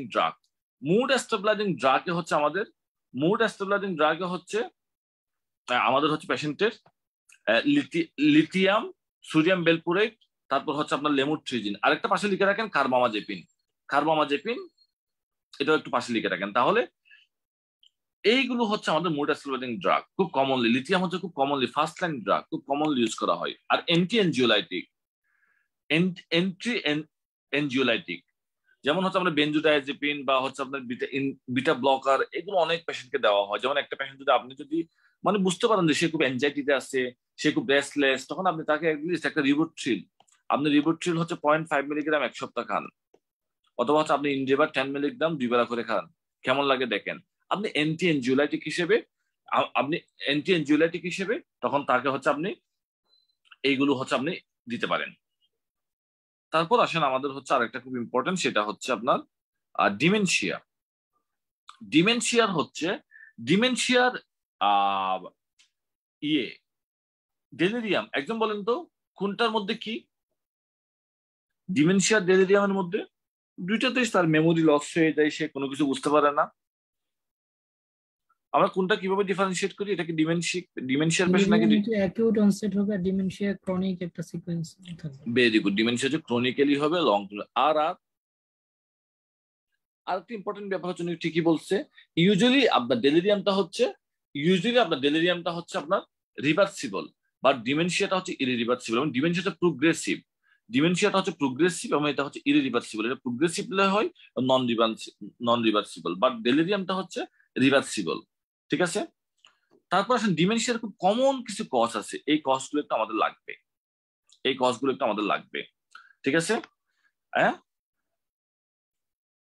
এই কজগুলো একটা আমাদের খুব ইম্পর্টেন্ট, এই কজগুলো একটা আমাদের লাগবে। যেমন হচ্ছে একটা কি, তাদের হচ্ছে ডিফিউজড স্মল ভেসেল ডিজিজ, তারপর হচ্ছে আপনার হচ্ছে আলজেমার্স ডিজিজ, তারপর হচ্ছে আপনার সেকেন্ডারি কোনো মেলিগনেন্সি, তারপর হচ্ছে আপনার হচ্ছে ক্রনিক সাবডুরাল হেমাটোমা। এটা খুব ইম্পর্টেন্ট। ক্রনিক সাবডুরাল হেমাটোমা কাদের হয়? কেউ একজন বলতে পারবেন আপনি কখন বলবেন এই পেশেন্টের ক্রনিক সাবডুরাল হেমাটোমা? একটা বা দুইটা ক্লু। ওল্ডার এজে অথবা অ্যালকোহল অ্যাবিউজ থাকলে। ভেরি গুড, উনি খুব সুন্দর বললো। ওল্ডার এজের পেশেন্ট, অ্যালকোহলিক পেশেন্ট, একটু পাশে লিখে রাখবেন। তার একটা ট্রমার হিস্ট্রি থাকতে পারে সেই পেশেন্টের, তার ট্রমার হিস্ট্রি থাকতে পারে, ঠিক আছে? তারপর হচ্ছে আপনার সে কি করতে পারে, সে বলতেছিল আমার বাথরুম আমি কিছুদিন আগে পড়ে গেছিলাম। এরপর যেটা কমন ফিচার্স একটু পাশে লিখে রাখবেন, ফ্লাকচুয়েটিং কনসাসনেস।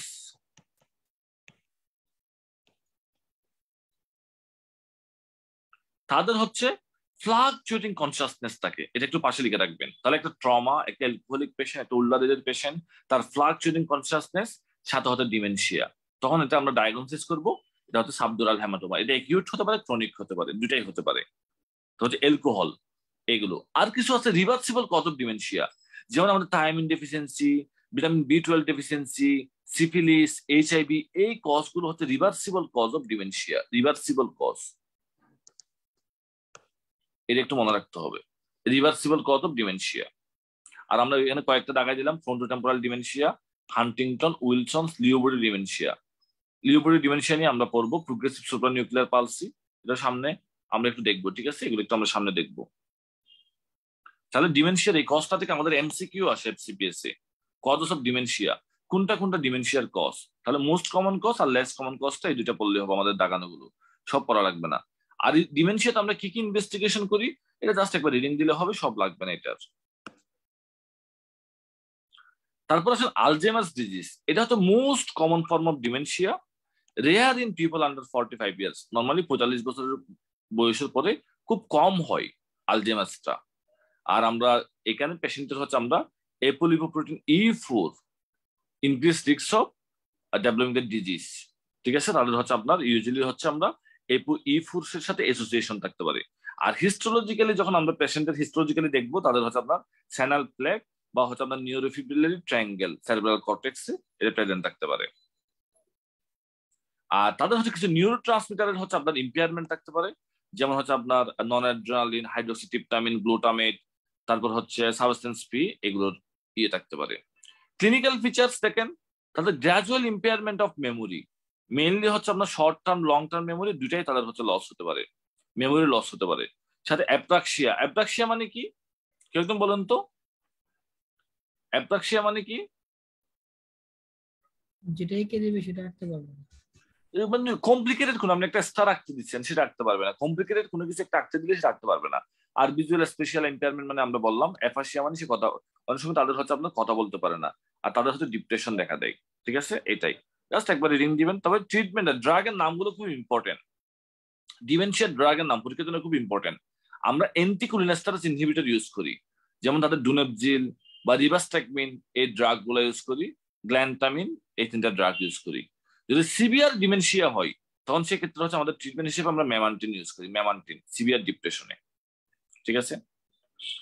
তারপর ফ্রন্টোটেম্পোরাল ডিমেনশিয়া, এটার পাশে লিখে রাখেন এটার সাথে হচ্ছে মোটর নিউরন ডিজিজ অ্যাসোসিয়েশন থাকে, motor neuron disease MND association থাকে ফ্রন্টোটেম্পোরাল ডিমেনশিয়া থেকে। এমএনডি মানে কি? এমএনডির পেশেন্ট কি নিয়ে আসবে? মিক্সড আপার মোটর লোয়ার হয় তার আপার মোটর নিউরন লেশন, অথবা লোয়ার মোটর নিউরন লেশন, অথবা মিক্সড, যে কোনো থাকতে পারে, অথবা মিক্সড। বা তার সেন্সরি কি থাকবে? ইনটেক থাকবে। যদি এরকম থাকে তখন এটাকে আমরা এমএনডি বলি। এই এমএনডি পেশেন্টের সাথে ফ্রন্টোটেম্পোরাল ডিমেনশিয়া থাকতে পারে, তার ফ্রন্টাল লোবেও সমস্যা, টেম্পোরাল লোবেও সমস্যা। তাহলে ফ্রন্টোটেম্পোরাল ডিমেনশিয়া তো হচ্ছে তিনটা টাইপ আছে, একটা হচ্ছে behavioural variant frontotemporal dementia, primary progressive aphasia, তার মানে বিহেভিয়ারাল ভেরিয়েন্টে তার বিহেভিয়ার সমস্যা হবে, এটা হচ্ছে আপনার মেনলি ফ্রন্টাল লোবের জন্য। প্রাইমারি প্রোগ্রেসিভ অ্যাপাসিয়া, এর সময় টেম্পোরাল লোবে, অথবা সিমেন্টিক ডিমেনশিয়া। এই তিন টাইপের ডিমেনশিয়া পেশেন্টের হতে পারে। আর তাদের সাথে হচ্ছে আপনার অ্যামায়োট্রপিক ল্যাটারাল স্ক্লেরোসিস মানে মোটর নিউরন ডিজিজের একটা অ্যাসোসিয়েশন থাকে ফ্রন্টোটেম্পোরাল ডিমেনশিয়াতে। আর তাহলে দেখেন যাদের ক্লিনিক্যাল প্রেজেন্টেশনটা কিরকম, তাদের personality change due to frontal lobe involvement, or language due to হচ্ছে টেম্পোরাল লোব ইনভলভমেন্ট। তাদের ফ্রন্টাল লোবের জন্য তাদের পার্সোনালিটি চেঞ্জ থাকতে পারে, আর হচ্ছে ল্যাঙ্গুয়েজ ডিস্টারবেন্স থাকতে পারে due to temporal lobe involvement. এখন হচ্ছে লিও বডি ডিমেনশিয়া, এইখানে একটু আমাদের মনে রাখতে হবে। নর্মালি আমরা পার্কিনসন্স মানে কি বুঝি? একদম বলেন তো পার্কিনসন্স। পার্কিনসন্স মানে আমরা তিনটা কি কি বুঝি? তিনটা bradykinesia, rigidity, tremor. Tremor, Very good. rigidity, bradykinesia. Tremor, rigidity, bradykinesia. এই তিনটার সাথে যদি আমাদের আরেকটা আমরা যোগ করি, সেটা কি? যদি আমরা সেই পেশেন্ট এই তিনটার সাথে যদি আমরা পেয়ে থাকি তার ভিজুয়াল হ্যালুসিনেশন প্লাস হচ্ছে আপনার ডিমেনশিয়া, তাহলে ডায়াগনোসিস কি আমাদের? Lewy body লিও বডি ডিমেনশিয়া। যদি এই তিনটার সাথে যদি আমরা ডিপ্লোপিয়া পেয়ে থাকি, তাহলে আমাদের ডায়াগনোসিস কি? progressive supranuclear palsy. Progressive supranuclear palsy. Very good. এই তিনটার সাথে যদি আমরা আপনার cerebellar involvement, Multiple system atrophy. তার হচ্ছে postural drop. Very good. Postural drop পেয়ে থাকি, তখন এটাকে আমরা কি বলবো? Multi system atrophy. যেমন দেখেন একটা পেশেন্ট আসলো আপনার কাছে রেস্টিং ট্রেমর নিয়ে, রিজিডিটি নিয়ে, ট্রেমর নিয়ে, আপনার ডায়াগনোসিস কি? রেস্টিং ট্রেমর, রিজিডিটি, আপনার ডায়াগনোসিস কি? Parkinson. পার্কিনসন। Parkinson. যদি সেই পেশেন্টের ওটার সাথে ভিজুয়াল হ্যালুসিনেশন থাকে তখন diagnosis Lewy body Lewy dementia. body. Lewy body dementia. সে যদি চোখে দুটা দেখে, সে যদি বলে একটা পেশেন্ট তার রেস্টিং ট্রেমর আসছে, সে মাঝে মাঝে চোখে দুটা দেখতেছে, তাহলে এটা কি diagnosis? Progressive supranuclear palsy. Supranuclear. Same patient বললো তার রেস্টিং ট্রেমর আছে, রিজিডিটি আছে, সে তখন বসা থেকে উঠে সে পড়ে যায়, যখনই সে বসা থেকে উঠে তখন সে পড়ে যায়, তাহলে এটা কি? Multi system Cerebellar. Atrophy, MSA. তাহলে এইগুলোকে বলা হয় পার্কিনসন্স প্লাস সিনড্রোম। ঠিক আছে? তাহলে এটা হচ্ছে লিও বডি ডিমেনশিয়া। এখানে আমাদের ইন্টিগ্রেশনটা ক্যান বি হেল্পফুল। এখন আসেন অ্যালকোহল মিসইউজ। অ্যালকোহলিক পেশেন্টের কয়েকটা সমস্যা হয়। একটা হচ্ছে একিউট অ্যালকোহল। সে অ্যালকোহল কাছে তার সোশ্যালি প্রবলেম হতে পারে, কারণ সে কাজ করবে না, সে বেকার থাকবে, সে চাইল্ড অ্যাবিউজ, রেপ এগুলো করতে পারে। অথবা লো মুড, অ্যালকোহলিক পেশেন্ট সরাসরি ডিপ্রেশনে যেতে পারে। অথবা অ্যাংজাইটি, অ্যালকোহলিক পেশেন্ট হচ্ছে খুব অ্যানক্সাস থাকতে পারে, ঠিক আছে, অ্যানশিয়াস থাকতে পারে। অথবা অ্যালকোহল উইথড্রল সিনড্রোমস। এখানে মেনলি তিনটা হয়। একটা হচ্ছে হেলুসিনেশন হতে পারে, এটাকে বলা হয় অ্যালকোহলিক হেলুসিনেশন। অথবা তার ডেলিরিয়াম ট্রিমেন্স হতে পারে 2 নাম্বার। 3 নাম্বার তার হচ্ছে সিজার হতে পারে। তাহলে অ্যালকোহলিক হেলুসিনেশন হয় সে অ্যালকোহল খাওয়া বন্ধ করলে 12 থেকে 24 ঘন্টার মধ্যে, অ্যালকোহলিক হেলুসিনেশন। আর সিজার হয় 24 থেকে 48 ঘন্টার মধ্যে।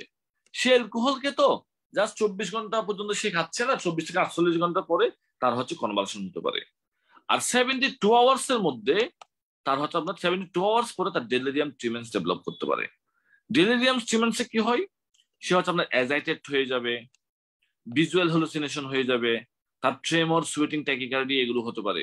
যেমন এটা নিয়ে একবার একটা কেস আসছিল, এক পেশেন্ট তার মেয়ের বাসায় বেড়াতে গেল। সে তার বাসায় হচ্ছে ফ্রিজ থেকে রেগুলার অ্যালকোহল নিত, মেয়ের বাসায় 3-4 দিন থাকবে। এখন মেয়ের বাসায় যাওয়ার পরে তখন হচ্ছে ওই মেয়ের বাসায় তো তার অ্যালকোহল নাই।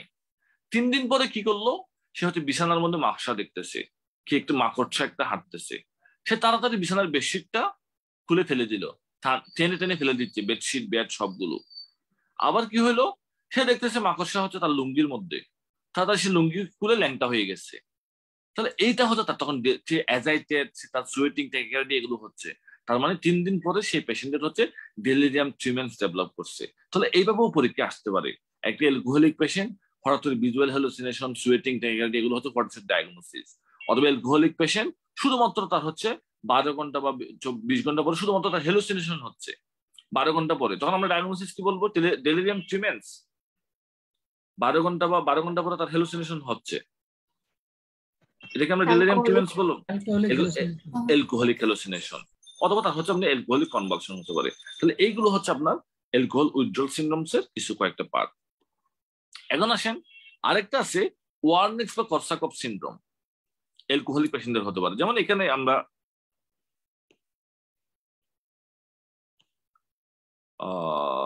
একটু আপনারা লাইনে থাকবেন, আমরা একটু 1 মিনিট আমাদের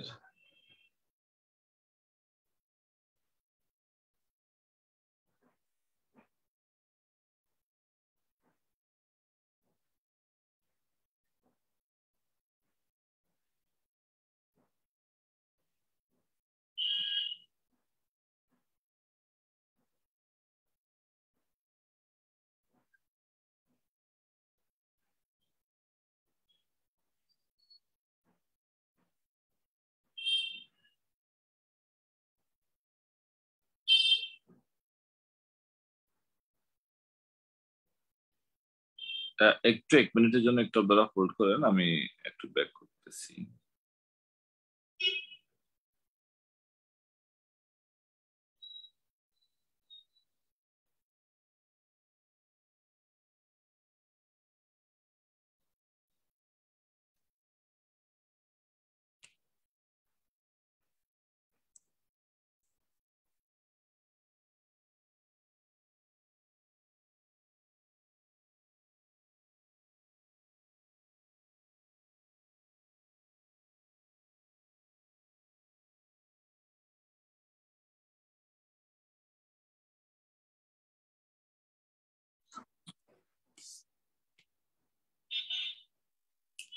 আমাদের মনে হয় এইখানে একটু, তাহলে আমরা একটু শুরু করি, আমরা আবার ইয়েতে যাচ্ছি। অ্যালকোহলিক পেশেন্টের আরেকটা খুব ইম্পর্টেন্ট জিনিস, আহ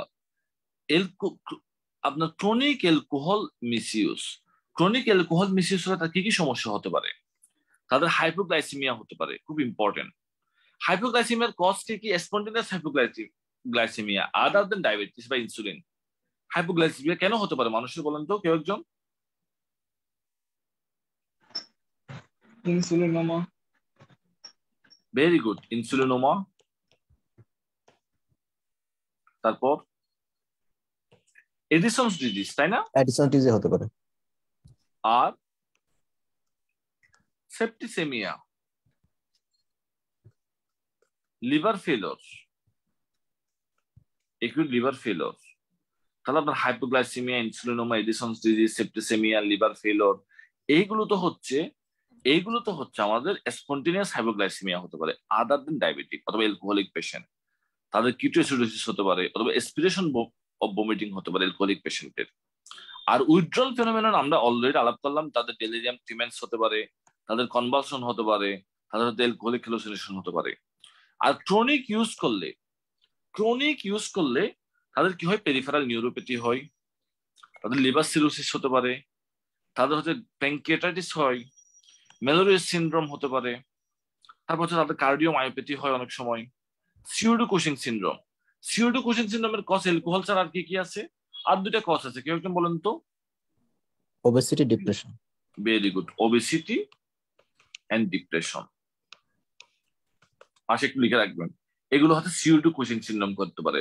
নর্মালি কুশিং সিনড্রোম হচ্ছে আমাদের স্টেরয়েডের বেশি কারণে হয়, বাট সিউডোকুশিং সিনড্রোমে হচ্ছে আমাদের আপনার ইয়ের কারণে হয়, এই ওবেসিটি, ডিপ্রেশন এন্ড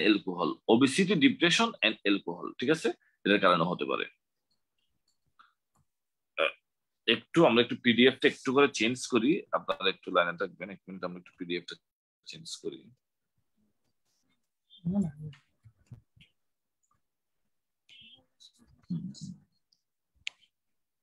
অলমোস্ট শীতকালে সবসময় একটা আপসেট পেছে হবে।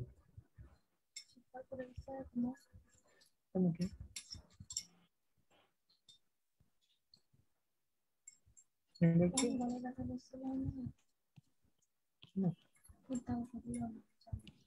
লাগছিল একটু কিন্তু ব্যথা কিছু।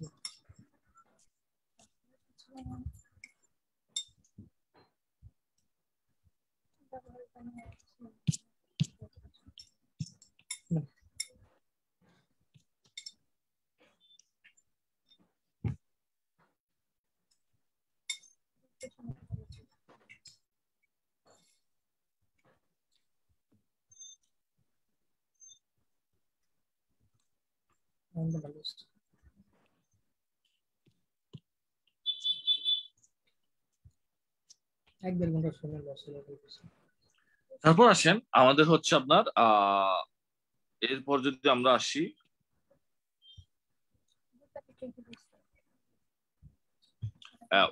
ওয়ার্নিক্স এনকেফালোপ্যাথি, এটা খুব ইম্পর্টেন্ট। অ্যালকোহলিক পেশেন্টের ইউজুয়ালি থায়ামিন ডেফিসিয়েন্সির কারণে হয়। 3টা ফিচার্স পাওয়া যায়: নিস্টিগমাস, অপথলমোপ্লেজি, অ্যাটাক্সিয়া, ডেলিরিয়াম। স্ক্রিন শেয়ার হয়নি, আচ্ছা 1 মিনিট।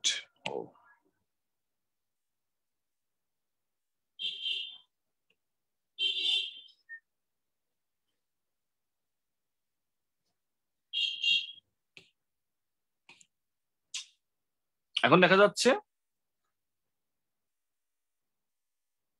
এখন দেখা যায়? জি ভাইয়া দেখা যাচ্ছে। তাহলে ওয়ার্নিক এনকেফালোপ্যাথি অ্যালকোহলিক পেশেন্টের থায়ামিন ডেফিসিয়েন্সির কারণে হতে পারে, তাদের নিস্টিগমাস থাকে, অপথলমোপ্লেজিয়া, অ্যাটাক্সিয়া, এই জিনিসগুলো, ডেলিরিয়াম। যদি মনে করেন একটা হাসপাতালে পেশেন্ট ভর্তি আছে, তার হচ্ছে আপনার ওয়ার্নিক এনকেফালোপ্যাথি ডেভেলপ করতেছে, সেই পেশেন্টকে যদি আপনি যদি সাথে সাথে থায়ামিন দিয়ে ট্রিটমেন্ট না করেন, তখন তার কি হয়ে যাবে? কর্সাকফ সিনড্রোম, কর্সাকফ সাইকোসিস বলা হয়। এটাতে কি হয়? শর্ট টার্ম মেমোরি লস সাথে কনফেবুলেশন। কনফেবুলেশন মানে হচ্ছে সে নিজে নিজে কথা নিজে নিজে নিউ ওয়ার্ড নিজে নিজে বানায় বানায় কথা বলবে। তাহলে এই ওয়ার্নিক এনকেফালোপ্যাথি হচ্ছে আপনার রিভার্সিবল, এটা আপনি ব্যাক করাতে পারবেন। যদি কর্সাকফ সাইকোসিস ডেভেলপ করে তাহলে হচ্ছে ইরিভার্সিবল। সেজন্য কি করে? যাতে ডাক্তার যাতে পেশেন্টের এরকম একটা ইরিভার্সিবল কন্ডিশনে না যায়, ডাক্তাররা যখন একটা অ্যালকোহলিক পেশেন্টকে ডিল করে কোনো ওয়ার্ডে বা হাসপাতালে, কারণ অ্যালকোহলিক পেশেন্ট সিগারেট নিয়ে ভর্তি হতে পারে, স্ট্রোক নিয়ে ভর্তি হতে পারে, তখন তাকে বেরিন দিয়ে দেয়। বেরিন একটা বা দুইটা করে তাকে রেগুলারলি দিয়ে দেওয়া হয়, অথবা ইনজেক্টেবল দিয়ে দেওয়া হয় অ্যালকোহলিক পেশেন্টের। এখন আসেন, অ্যালকোহলিক পেশেন্টের জন্য নর্মালি একটা একিউট অ্যালকোহল উইথড্রয়ালের পেশেন্ট আপনার হাসপাতালে ভর্তি হতে পারে, অথবা আপনি আশেপাশে বাসায়, যেমন এরকম একটা পেশেন্ট ছিল, সে খুব রেস্টলেস হয়ে গেছে, অ্যালকোহল উইথড্রয়ালের পেশেন্ট, ঠিক আছে? এখন রেস্টলেস পেশেন্ট, তাকে ধরে রাখা যাচ্ছে না, তখন নর্মালি আমরা রেস্টলেস পেশেন্টকে কি দিই? সচরাচর ওয়ার্ডে পেশেন্ট যখন অস্থির হয়ে যায় তখন তাকে আমরা কি দিই? আমরা কি হেলোপিড পার্কিনেল দিয়ে দিই, তাই না? ইউজুয়ালি হেলোপিড পার্কিনেল দিই, নর্মালি অনেক সময় ডায়াজিপাম দিতে হবে।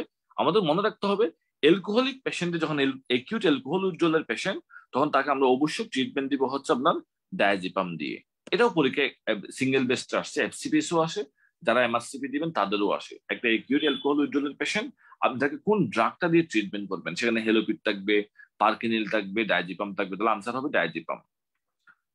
আমরা ডায়াজিপাম দিতে পারি। আর আমরা হচ্ছে ওয়ার্নিক এনকেফালোপ্যাথি প্রিভেন্ট করার জন্য আমরা যেটা বললাম, আমরা হাই ডোজ থায়ামিন দিতে পারি, বেরিন, আমরা ইনজেক্টেবল দিতে পারি, আর পরে হচ্ছে ওরালি 100 মিলিগ্রাম 3 টাইমস ডেইলি আমরা দিতে পারি ওয়ার্নিক এনকেফালোপ্যাথি আমরা প্রিভেন্ট করার জন্য।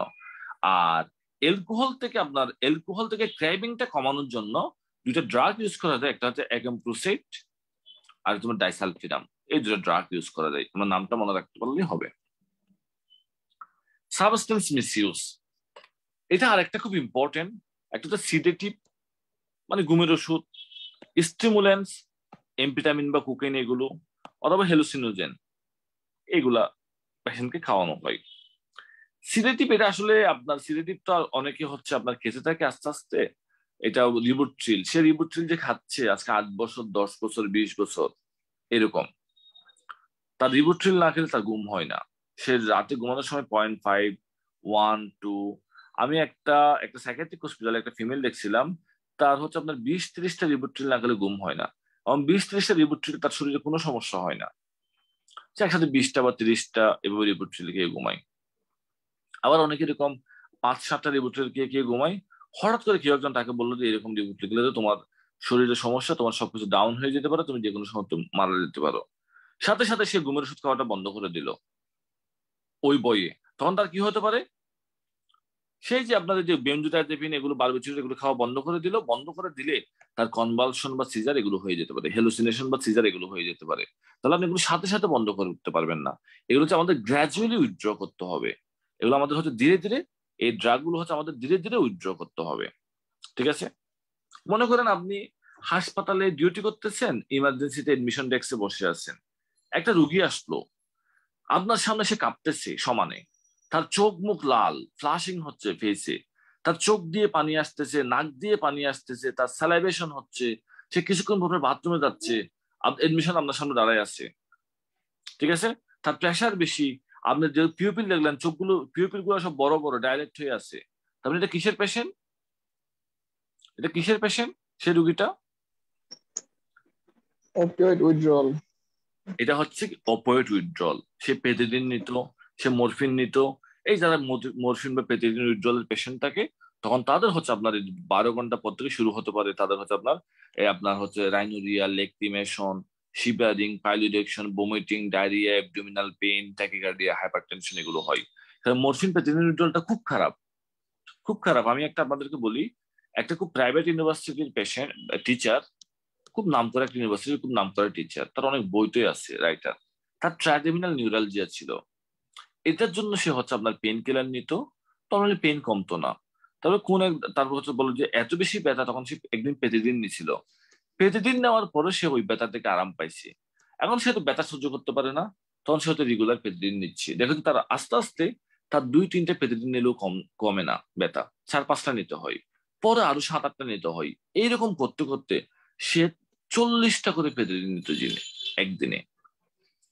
সে পেতিদিন কিন্তু হচ্ছে বক্স বক্স, এক বক্স পেতিদিন কিন্তু একসাথে। তারপর সেই ইনজেকশন গুলো সে নিজে নিত 4-5 ঘন্টা পর পর 5-7টা করে। ইভেন তার যেটা সমস্যা হইতো সবচেয়ে আরো বেশি ইন্টারেস্টিং, সে এই পেতিদিন নেওয়ার পরে তার সিভিয়ার ইউরিনারি রিটেনশন হইতো। তখন সে কি করতো, নিজের ক্যাথেটার হচ্ছে নিজে করে ফেলতো। ইয়ে কারণ যদি সে আপনার পেতিদিন নেওয়া বন্ধ করে দেয়, তার এই সমস্যাগুলো, সে চোখ দিয়ে পানি, নাক দিয়ে পানি, তারপর সে অস্থির, রেস্টলেসনেস, সে কাঁপতে থাকে, স্যার বমি, পাতলা পায়খানা সব শুরু হয়। তাহলে এইগুলো হচ্ছে আমাদের অপয়েড উইথড্রলটা খুব খারাপ। অপয়েড উইথড্রলের পেশেন্ট গুলো খুব খারাপ অবস্থা হয়, ঠিক আছে। পরে তাকে একটা সাইকিয়াট্রিক হসপিটালে ভর্তি করাই। আস্তে আস্তে গ্রাজুয়ালি ট্রিটমেন্ট, মানে পেতিদিনটা কমায় আনার চেষ্টা করছিল, 1টা বা 1 এম্পল 2 এম্পল কমায় এনে অন্য ওষুধ দিয়ে তাকে হচ্ছে একটু ইয়ে করার চেষ্টা করা হয়েছিল। পরে শেষ পর্যন্ত আপডেটটা জানি না। আর স্টিমুলেন্স ইউজুয়ালি আমরা এমফেটামিন বা কোকেন এগুলো ইউজ করি। এখন এইগুলোতে আবার উইথড্রল সিনড্রোমসটা হচ্ছে আবার পেতিদিনের মতো না, বাট এগুলো খুব খারাপ। কেন? এমফেটামিন বা কোকেন আপনি দেখবেন অনেক ইয়াং ছেলে মেয়ে তাদের স্ট্রোক, যেমন নিউরোসার্জারিতে তাদের হেমোরেজিক স্ট্রোক, এনএসিবিটিতে তারা এমএনইএ ভর্তি হয়েছে, পরে দেখবেন তারা এমফেটামিন বা হচ্ছে আপনার কোকেন ইউজার। মানে এমফেটামিনটা এখন খুব কমনলি প্রাইভেট ইউনিভার্সিটি বা ইয়েতে হচ্ছে তারা আপনার এরকম এমফেটামিন খেয়ে থাকে। অথবা হচ্ছে আমাদের ইভেন মেডিকেল কলেজেও, আমাদের মেডিকেল একটা আমাদের বড় ভাই ছিল, সে হচ্ছে এরকম ইয়াবা নিত। সে মোটামুটি হলের সবার কাছ থেকে টাকা নিত। একদিন আমার রুমে এসে বলতে, শাহিন আমাকে 500 টাকা দাও ভাই, খুব খুব ইমার্জেন্সি, আমি বাসা থেকে এসে তোমাকে দিয়ে দিব। আমি বলি, ভাই আমার তো টাকা নাই। ও 200 টাকাও দাও। আমি বলি 200, ও তোমার 20 টাকাও হবে না। সে আমার থেকে এরকম 20 টাকা নিল, আরেকজন থেকে 30 টাকা, 50 টাকা, 100 টাকা নিল। মোটামুটি 200-300 টাকা হয়ে গেলে তার হচ্ছে এমফেটামিনে দিয়ে, তাদের এডিকশনটা এরকম এত বেশি।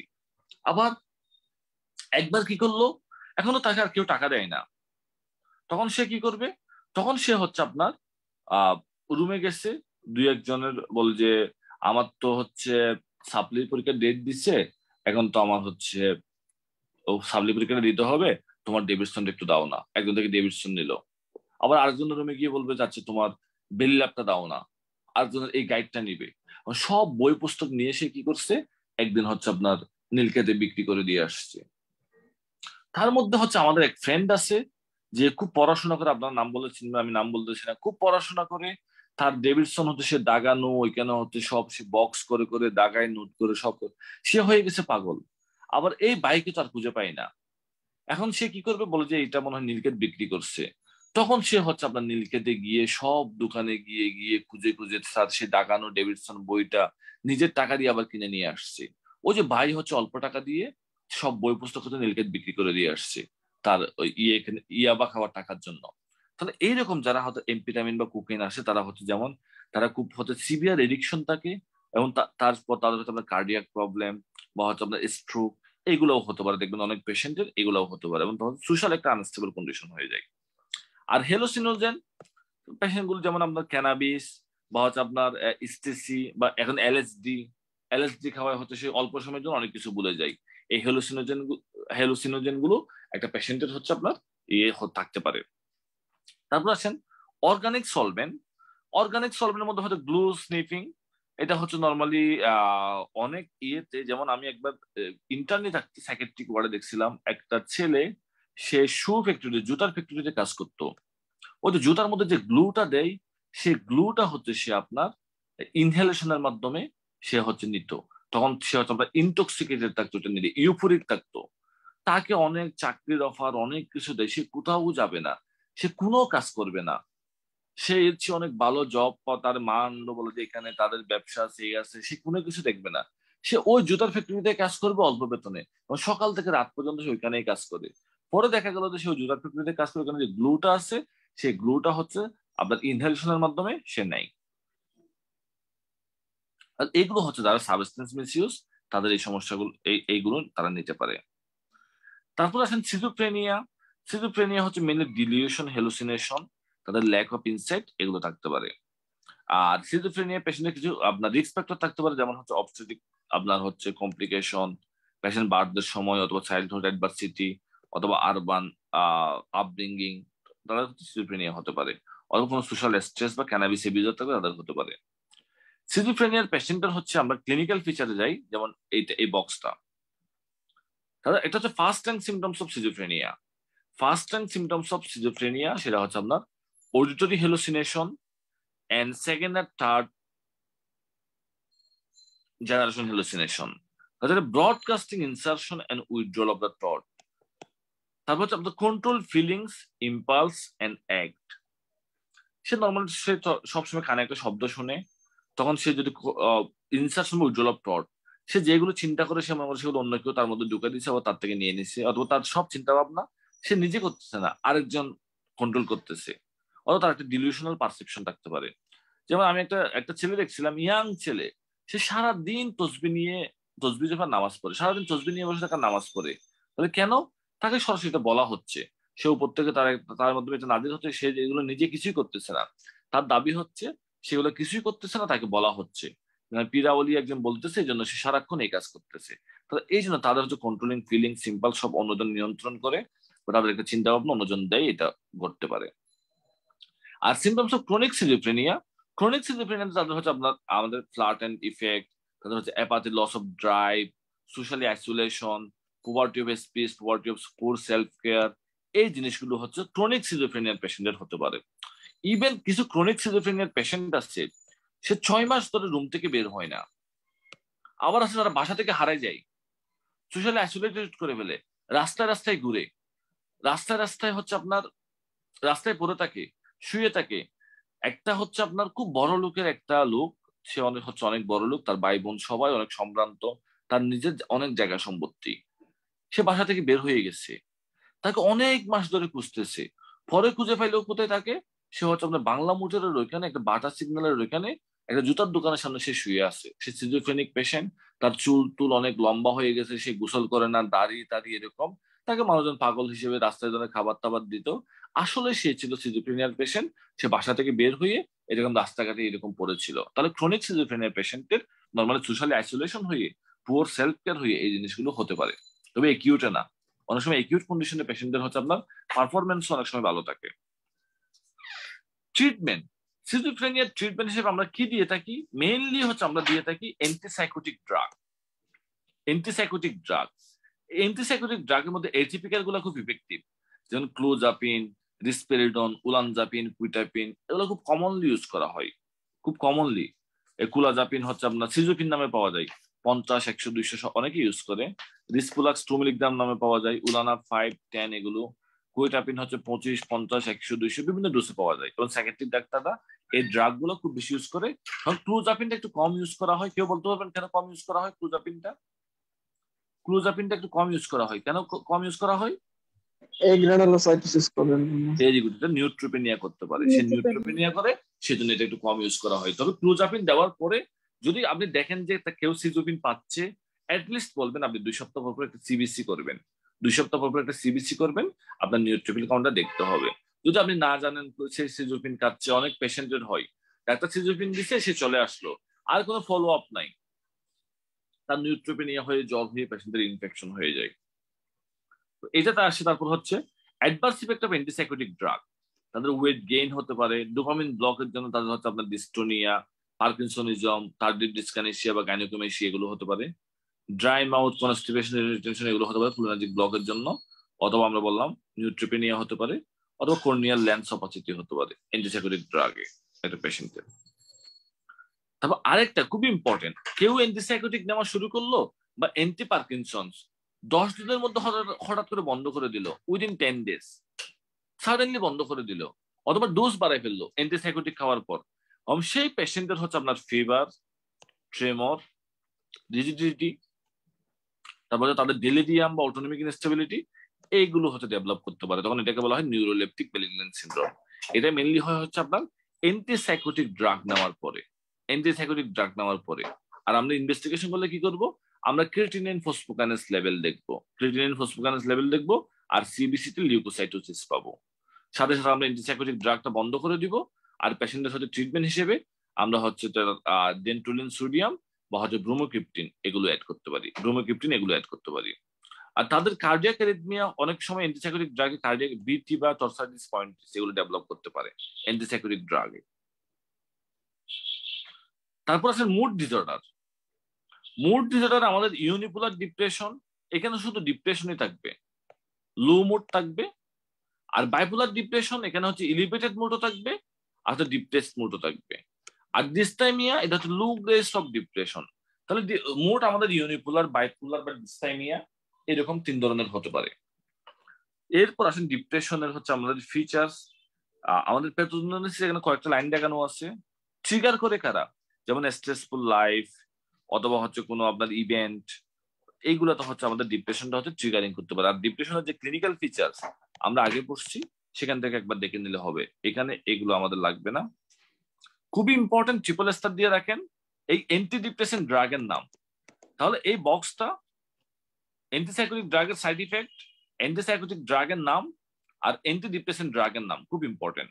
কোনগুলো টিসিএ ড্রাগ, কোনগুলো এসএসআরআই ড্রাগ, কারা মাও ইনহিবিটর, এই ড্রাগগুলোর নাম, কারা হচ্ছে আপনার এনএসআরআই, এই ড্রাগগুলোর নাম হচ্ছে আমাদের খুব ইম্পর্টেন্ট। এতটুকু। কোনগুলো মিট্রাজেপিন বা হচ্ছে আপনার এসকেটামিন, এটা নতুন অ্যাড করছে এই ড্রাগটা, অ্যানমিটাল ডিএসপারেট অ্যান্টাগনিস্ট অ্যান্টি ডিপ্রেশন হিসেবে। তাহলে এটা পর আমাদের আরেকটু বেশি জোর দিতে হবে, যেহেতু 24th এডিশনে অ্যাড করছে এটা, ঠিক আছে। তারপর এই ড্রাগ গুলো সাইড ইফেক্টের মধ্যে আমাদের 3টা সাইড ইফেক্ট একটু আলাপ করতে হবে। একটা হচ্ছে সেরোটোনিন সিনড্রোম, ঠিক আছে, আমরা তো নিউরোলেপটিক ম্যালিগন্যান্ট সিনড্রোম আলাপ করছি, এখন সেরোটোনিন সিনড্রোম। যদি এসএসআরআই খাওয়ার পরে এসএসআরআই এর সাথে কোনো পেশেন্ট টিসিএ সাইকেল অথবা কোনো অ্যান্টিকোলিনার্জিক ড্রাগ নিচ্ছে, তারপর আস্তে আস্তে তার হচ্ছে আপনার সেরোটোনিন সিনড্রোম ডেভেলপ করতে পারে। সেখানে কি হয়, তার neuromuscular hyper activity, autonomic hyper activity, তার কনভালশন, হাইপারথার্মিয়া, ডেলিরিয়াম। তাহলে ওইটাও নিউরোলেপটিক ম্যালিগন্যান্ট সিনড্রোমের মতো, ওইখানে অ্যান্টিসাইকোটিক ড্রাগ, এখানে এসএসআর এর সাথে টিসিএ, এটা একটা আমাদের মনে রাখতে হবে। ওইখানেও অ্যাডাপ্টেশন হয়, এখানেও অ্যাডাপ্টেশন হয়, ওইখানেও হাইপার অ্যাক্টিভিটি হয়, এখানেও হাইপার অ্যাক্টিভিটি হয়। তাহলে এটা আরেকটা important side effect, serotonin syndrome. আরেকটা হচ্ছে আপনার, যেমন এটা ঘটে হচ্ছে উইদিন 24 আওয়ার্স, একটু লিখে রাখবেন, 24 ঘন্টার মধ্যে, দুটো একসাথে নেওয়ার। আর নিউরোলেপটিক ম্যালিগন্যান্ট সিনড্রোম হচ্ছে আস্তে আস্তে, স্লোলি ঘটে। জি হ্যাঁ, বল, দেখা যাচ্ছে না ডিফারেন্সটা বুঝি নাই। কোনটা ও নিউরোলেপটিক ম্যালিগন্যান্ট সিনড্রোম আর ইয়ের মধ্যে? জি, নরমালি হচ্ছে আপনার নিউরোলেপটিক ম্যালিগন্যান্ট সিনড্রোম হচ্ছে ইউজুয়ালি দুইটাই হচ্ছে ওভার হাইপার অ্যাক্টিভিটি। একটা আপনার অ্যান্টিসাইকোটিক দেওয়ার 10 দিনের মধ্যে আপনি হঠাৎ করে অ্যান্টিসাইকোটিক বন্ধ করে দিলেন, অথবা অ্যান্টিসাইকোটিক হচ্ছে আপনি ডোজটা বাড়ায় দিলেন, তাদের নিউরোলেপটিক ম্যালিগন্যান্ট সিনড্রোম ডেভেলপ করতে পারে, অথবা কারো পার্কিনসন্স ড্রাগ ডেভেলপ করতে পারে। ওইটাতেও হচ্ছে আপনার hyper activity, hyperthermia, delirium, agitation এগুলো থাকতে পারে, ঠিক আছে। তবে ওইটা ডেভেলপ করে গ্রাজুয়ালি। আর সেরোটোনিন সিনড্রোম হচ্ছে কোনো পেশেন্ট এসএসআরআই খাচ্ছে, তার সাথে যদি সে টিসিএ সাইকেল অথবা অন্য কোনো এজেন্ট খাওয়ার পরে হঠাৎ করে তার হচ্ছে আপনার সেরোটোনিন কনসেন্ট্রেশন ব্লাডে বেড়ে যায়, তখন তার হচ্ছে আপনার নিউরোমাসকুলার হাইপার, ক্লিনিক্যাল ফিচারগুলো almost same, neuromuscular hyper activity, agitation, delirium, hyperthermia এগুলো করতে পারে। তবে এটাতে সবসময় আপনি দেখবেন যে এটা হচ্ছে সেরোটোনিন কনসেন্ট্রেশনের কারণে বাড়ে, আর ওটা হচ্ছে অ্যান্টিসাইকোটিক ড্রাগ উইথড্রর কারণে হয়, ঠিক আছে। এটা ডেভেলপ হয় আপনার 24 ঘন্টার মধ্যে, আর এটা ডেভেলপ হয়েছে আপনার গ্রাজুয়ালি, ঠিক আছে। এই দুইটা। তারপর আসলে আরেকটা হচ্ছে হাইপারটেনসিভ ক্রাইসিস। এটাও হচ্ছে আপনার পরীক্ষা একবার আসছিল। কোন পেশেন্ট যদি মাও ইনহিবিটরের সাথে যদি সে আপনার, এটা একবার রেসিডেন্সিতেও আসছিল, এমপিটামিন, সার্টেন অ্যানাস্থেটিক এজেন্ট এইগুলো নেওয়া শুরু করে, তখন তার হচ্ছে বডিতে হচ্ছে অথবা টিরামিন কন্টেনিং ফুড যেমন চিজ, রেড ওয়াইন এগুলো খাওয়া শুরু করে, তখন তার বডিতে হচ্ছে অ্যামাইনের অ্যাকুমুলেশন বেশি হয়ে যায়। অ্যামাইনের অ্যাকুমুলেশন বেশি হলে তার হচ্ছে আপনার হাইপারটেনসিভ ক্রাইসিস ডেভেলপ করে, এটাই হচ্ছে আপনার মাও ইনহিবিটরের সাইড ইফেক্ট। তাহলে একটা হচ্ছে মাও ইনহিবিটর সাইড ইফেক্ট, মাওয়ের সাথে যদি অ্যানেস্থেটিক এজেন্ট বা টাইরামিন কন্টেনিং ফুড। একটা হচ্ছে সেরোটোনিন সিনড্রোম এসএসআর এর সাথে টিসিএ সাইকেল। আর হচ্ছে neuroleptic malignant syndrome, mainly antipsychotic বা অ্যান্টি পার্কিনসন্স ড্রাগে হয়। এই ক্লুগুলো একটু আমাদের খেয়াল রাখতে হবে, ঠিক আছে? বাইপোলার মুড ডিসঅর্ডার, এটা আমরা যেটা বললাম, একটা পেশেন্টের হচ্ছে আপনার elevated mood and low mood, তার হচ্ছে আপনার one episode of depression and another episode of mania. Mania বা হাইপোমেনিয়া দুইটাই হতে পারে, ঠিক আছে? কারণ তো এরপর তো তাদের ডিপ্রেশন হয়। যদি সিভিয়ার হয়, মেনিক ফেজ যদি সিভিয়ার হয়, তাদের ডিলিউশন হ্যালুসিনেশন এগুলো করতে পারে। একটা ডিলিউশন হ্যালুসিনেশন করলে সে কি সাইকোসিসে নাকি নিউরোসিসে? সাইকোসিস। সাইকোসিস। তাহলে হাইপোমেনিয়াতে কি ডিলিউশন হ্যালুসিনেশন হবে? একবার পরীক্ষা আসলে একটা পেশেন্ট হাইপোমেনিয়া, তার ডিলিউশন প্রেজেন্ট, হ্যালুসিনেশন প্রেজেন্ট, এটা ট্রু নাকি ফলস? হাইপোমেনিয়া, হাইপোমেনিক পেশেন্টের ডিলিউশন হ্যালুসিনেশন প্রেজেন্ট, এটা ট্রু নাকি false? False. In manic patient, রেসিডেন্সিতে একবার আসছিল, in manic patient delusion hallucination present থাকতে পারে, ক্যান বি প্রেজেন্ট, ট্রু নাকি ফলস? ট্রু, ঠিক আছে? তাহলে একটু আমাদের মনে রাখতে হবে সিভিয়ার হলে। আর আমরা ইয়েতে হচ্ছে মুড স্টেবিলাইজিং ড্রাগ গুলো দিব। কি কি পড়ছিলাম আমরা? মুড স্টেবিলাইজিং ড্রাগ বলেন তো একজন, একটা নাম বলেন তো। লিথিয়াম, কি ছিল? Lithium, sodium valproate, sodium valproate, lamotrigine, lamotrigine. আরেকটা আমরা কি লিখছিলাম? কার্বামাজিপিন। কার্বামাজিপিন। Very good. এখন হচ্ছে anxiety disorder. Normally anxiety disorder তিনটা আছে। একটা হচ্ছে আপনার phobic anxiety disorder, panic anxiety disorder, generalised anxiety disorder. যেমন আপনি দেখলেন যে হচ্ছে একটা পেশেন্টের সে লিফট উঠতে ভয় পায়, সে লিফট উঠে না ভয়ে, অথবা সে বিমান উঠতে ভয় পায়, বিমান যদি ক্র্যাশ করে যায়, অথবা অনেক সে ক্রাউড প্লেসে যেতে ভয় পায়, সে ক্রাউডে যায় না, অ্যাভয়েড করে, সে বিমান উঠতে ভয় পায়, অথবা সে হচ্ছে আপনার কোনো একটা লিফট, এরকম কোনো একটা লিফট উঠতে ভয় পায়, তাহলে তার এটা হচ্ছে ফোবিক অ্যাংজাইটি ডিসঅর্ডার। আর হচ্ছে প্যানিক ডিসঅর্ডার। আপনি মনে করেন কোনো একটা জিনিস নিয়ে ভয় পাইছেন, অথবা টিচারের সামনে ভাইবা দিচ্ছেন, হঠাৎ করে আপনার হচ্ছে প্যানিক অ্যাটাক শুরু হলো, আপনার চেস্ট পেন, পালপিটেশন এগুলো হচ্ছে, আপনার টুট শুকিয়ে গেছে একদম, ঠিক আছে, আপনার ওভার ব্রিদিং হচ্ছে, তাহলে এটা হচ্ছে প্যানিক ডিসঅর্ডার। তাহলে ফোবিক ডিসঅর্ডার মানে সে হচ্ছে ভয় পায়, সে ওই সিচুয়েশনটাকে সে হচ্ছে আপনার অ্যাভয়েড করে। আর প্যানিকে হচ্ছে সে ওইখান থেকে পালায় থাকার চেষ্টা করে। আর জেনারেলাইজড অ্যাংজাইটি ডিসঅর্ডার মানে ওই যে আমরা অ্যাংজাইটির যে সাইন সিমটমস গুলো ছিল তার সবগুলো থাকতে পারে। আমরা ট্রিটমেন্ট হিসেবে অ্যান্টিডিপ্রেসেন্ট দিব, অথবা এনজিওলাইটিক হিসেবে বেনজোডাইজাপিন দিতে পারি। ওসিডি ও আপনার obsessive compulsive disorder. Obsessive compulsive disorder হচ্ছে রিকারেন্ট আনওয়ান্টেড অ্যাংজাইটি কন্ডিশন করতে পারে।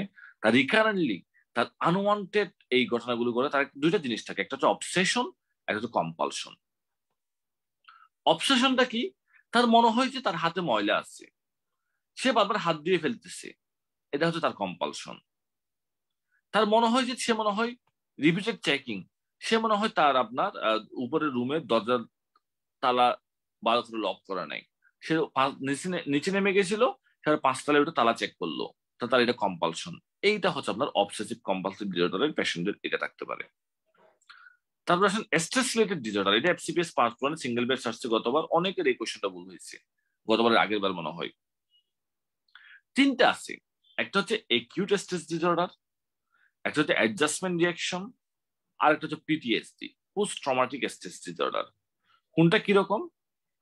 একিউট স্ট্রেস রিঅ্যাকশন মানে হচ্ছে আপনার কোন একটা ট্রমা বা কোন একটা কারণে আপনি খুব অ্যাংজাইটি বা খুব অ্যাজাইটেড আছেন, ঠিক আছে, এটা আস্তে আস্তে ভালো হয়ে যাবে। মনে করেন আপনার সামনে পরীক্ষা এফসিপিএস পার্ট 1, আপনি খুব ভয় পেয়ে গেলেন, তখন আপনার মাথায় কোনো পড়াশোনা ঢুকতেছে না, আপনি যতই পড়েন মাথায় কোনো পড়াশোনা ঢুকতেছে না, ঠিক আছে, এটা হচ্ছে আপনাকে একিউট স্ট্রেস রিঅ্যাকশন হতে পারে। বাট কয়েকদিন পরে এটা আপনার সম্পূর্ণ ভালো হয়ে গেছে। কিন্তু আপনাদের যেহেতু সামনের পরীক্ষা, যদি একদম স্ট্রেস একটু রাখতে হবে, পরীক্ষা নিয়ে একটু চিন্তা করতে হবে, তারপর বেশি না, পড়াশোনা মাথায় ঢুকে মতো, তবে এই টাইমে হচ্ছে একটু পড়াশোনা করতে হবে, পরীক্ষার সময় খুব ভালোভাবে পড়াশোনা করতে হবে, যাতে আমাদের এই সেশনে জানুয়ারিতে পাস হয়ে যায়। আমরা চেষ্টা করব, তবে জুলাইতে পরীক্ষা দিলেও কোনো অসুবিধা নেই, কারণ একবারে যে আমার পাশ করতেই হবে, আমরা পড়বো পাশ করার জন্য, না করলেও হচ্ছে আমরা যে একদম হতাশ হয়ে যাবে এরকম না। তবে যদি আপনি একটু পড়াশোনা করেন একদম পাশ হয়ে যাবেন। কারণ জুলাই জানুয়ারিতে নর্মালি মেডিকেল হতে সবাই সবসময় প্ল্যান থাকে আমি পরীক্ষা দিতে থাকবো। যেমন আমাদের এক বড় ভাই ছিল, সে বড় ভাইটা তো শ্বশুর বাড়িতে থাকতো, তো শ্বশুর বাড়িতে তখন হচ্ছে তার একটা ট্যুরের প্ল্যান করতেছে, তার শাশুড়ি তার বন্ধুকে নিয়ে নাতি জামাই সহ সে কক্সবাজার বেড়াতে যাবে। তখন যখন বললো হচ্ছে পরীক্ষা হচ্ছে জানুয়ারিতে পরীক্ষা হবে, তখন শাশুড়ি বললেন না না আমার জামাই যেতে পারবে না, আমার জামাই পরীক্ষা থাকে। জামাই বলছে হচ্ছে জামাই জুলাই অর্ধবার্ষিক পরীক্ষা হয়, জানুয়ারিতে বার্ষিক পরীক্ষা হয়। তো প্রতি বছর এরকম এফসিপিএস পার্ট তো জামাই দিয়ে আসতেছে, কারণ শ্বশুর বাড়িতে তো বারবার ফেল করে বলা যায় না। শ্বশুর বাড়িতে জামাই বলছে হচ্ছে প্রতি বছরের জুলাইতে সে অর্ধবার্ষিক পরীক্ষা দেয় এবং হচ্ছে জানুয়ারিতে সে হচ্ছে বার্ষিক পরীক্ষা দেয়। মেডিকেল এই পরীক্ষাটা সবসময় চলতে থাকে, কখন শেষ হবে এটা বলা যায় না। তো এই জন্য হচ্ছে নর্মালি মেডিকেল সায়েন্সে হচ্ছে আমরা সবসময় প্ল্যান থাকবে হচ্ছে মানে পরীক্ষা দিব, কিন্তু এমন না হচ্ছে আমরা পরীক্ষা দেওয়ার জন্য সবসময় বসে থাকবো। আমরা প্রিপারেশন নিয়ে যাতে যত আগে আমাদের ক্লিয়ার করে ফেলতে পারি তত ভালো। মোটামুটি আপনারা দেখবেন যে একটু প্রিপারেশন নিলে হচ্ছে আপনাদের এই পরীক্ষাটা এফসিপিএস পার্ট 1টা খুব ইজি, মানে ফিক্সড ডেভিডসনের কিছু সিলেক্টিভ জিনিসগুলো করলে আপনারা পাস করে যাবেন। ইভেন শুধু আমাদের ক্লাসে যে জিনিসগুলো পড়ানো হয় সেই জিনিসগুলো যদি ভালো করে পড়েন, আর আমাদের একটা এসবিএ বই আছে, সেই বইটা যদি একটু সলভ করে ফেলেন মোটামুটি আপনাদের 80 থেকে 90% প্রিপারেশন হয়ে যাবে।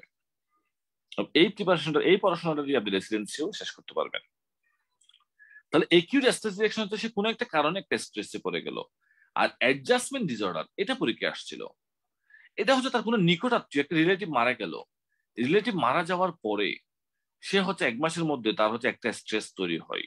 তখন সে হচ্ছে আপনার রাতে হচ্ছে তার হচ্ছে আপনি সে ডিস্ট্রেসে থাকে, সে ঘুমাতে পারে না, সে কান্না করে, টিয়ারফুলনেস, তার ঘুম হয় না, তার সবসময় রাগ করে, সে সবার সাথে বার্গেনিং করে, সে ওই মৃত ব্যক্তির হচ্ছে আপনার ভয়েস শুনে, তাকে দেখে, এটা হচ্ছে আপনার adjustment disorder.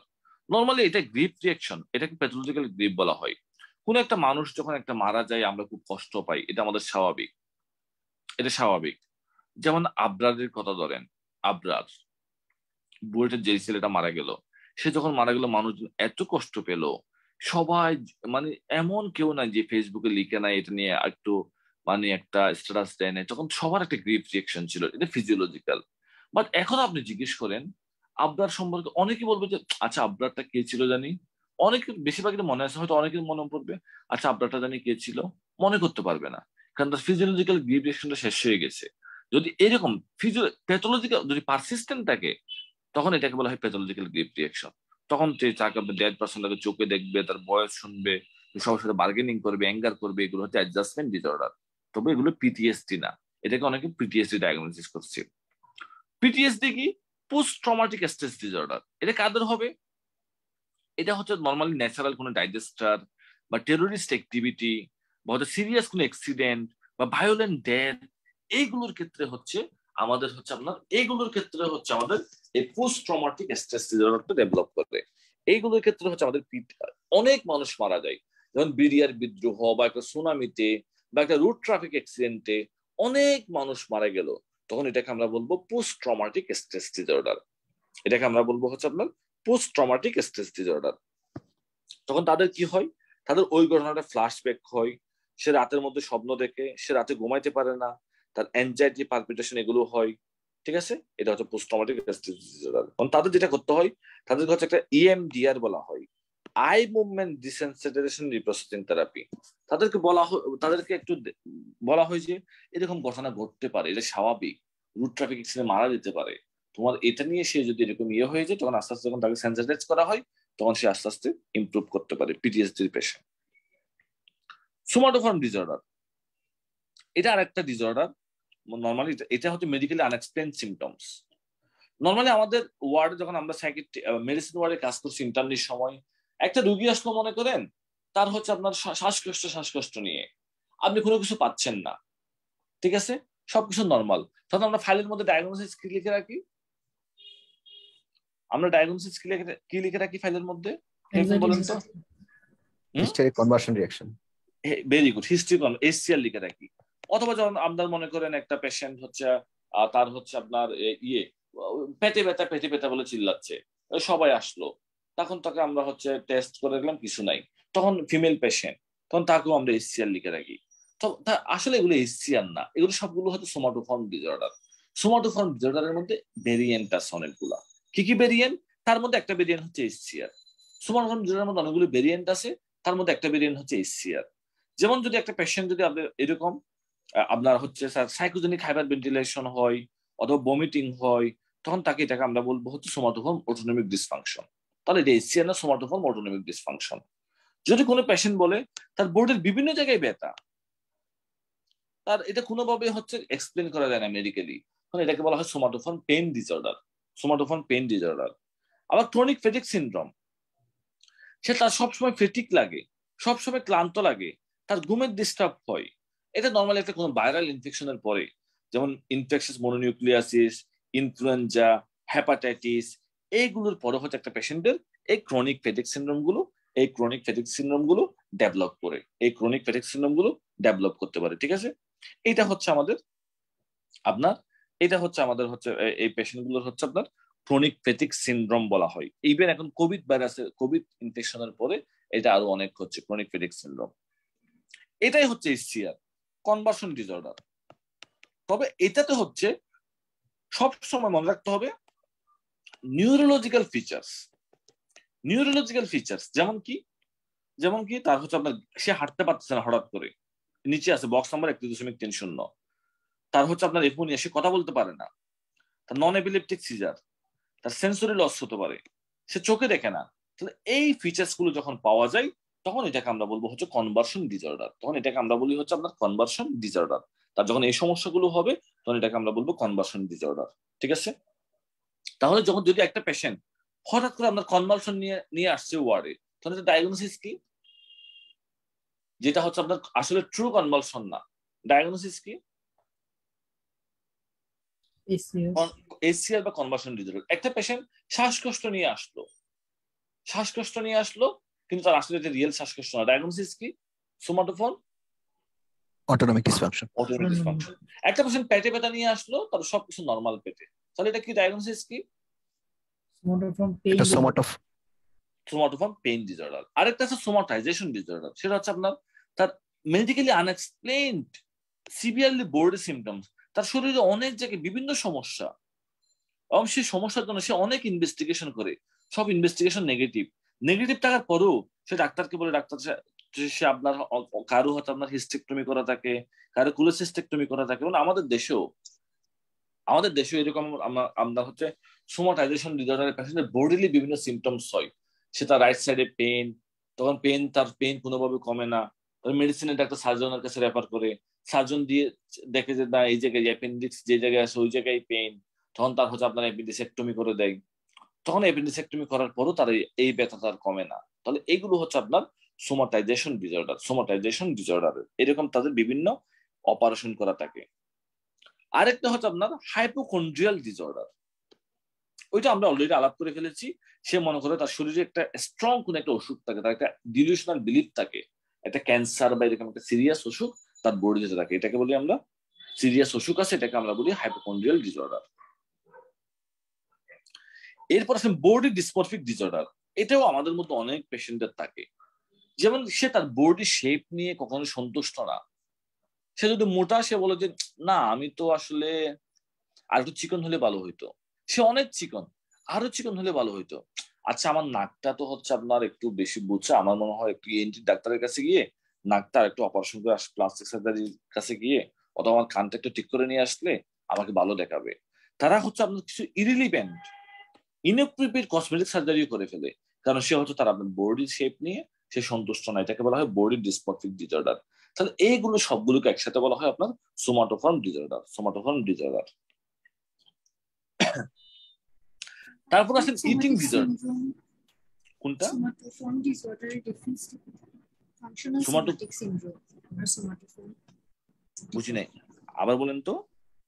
Functional somatic syndrome আর সোমাটোফর্ম ডিসঅর্ডারের ডিফারেন্সটা, মেইন ডিফারেন্সটা। আচ্ছা, নরমালি সোমাটোফর্ম ডিসঅর্ডার গুলো হচ্ছে আমাদের মেইনলি একদম সাইকিয়াট্রিক ম্যানিফেস্টেশন গুলো। ফাংশনাল সোমাটিক সিনড্রোম যেগুলো আছে সেগুলো হচ্ছে একদম রিলেটেড টু আপনার অর্গানিক ডিজিজ। যেমন আপনার মনে করেন আইবিএস, এটা একটা ফাংশনাল সোমাটিক সিম্পটম, জিআইটির একটা জিআইটি ম্যানিফেস্টেশনের মতো। যেমন আপনি মনে করেন একটা পেশেন্টের গ্লুবাস হিস্টেরিকাস, তার ফেরিনজাইটিস এর মতো ফিচার্স। যেমন আপনি ফাইব্রোমাইলজিয়া, তার বডির বিভিন্ন জায়গায় জয়েন্ট পেন, আর্থ্রাইটিস, এরকম মানে আপনার হচ্ছে ইয়ের মতো ফিচার, একটা আর্থ্রাইটিস এর মতো ফিচার্স। তাহলে এইগুলোকে বলা হয় ফাংশনাল সোমাটিক সিনড্রোম। ঠিক আছে, যেগুলো হচ্ছে সোমাটিক, বডি আপনার একটা সিস্টেমের মতো, সম্পূর্ণ ওই সিস্টেমের ডিজিজের মতো তার ম্যানিফেস্টেশন নিয়ে আসে। ঠিক আছে, এগুলোকে বলা হয় ফাংশনাল সোমাটিক সিনড্রোম।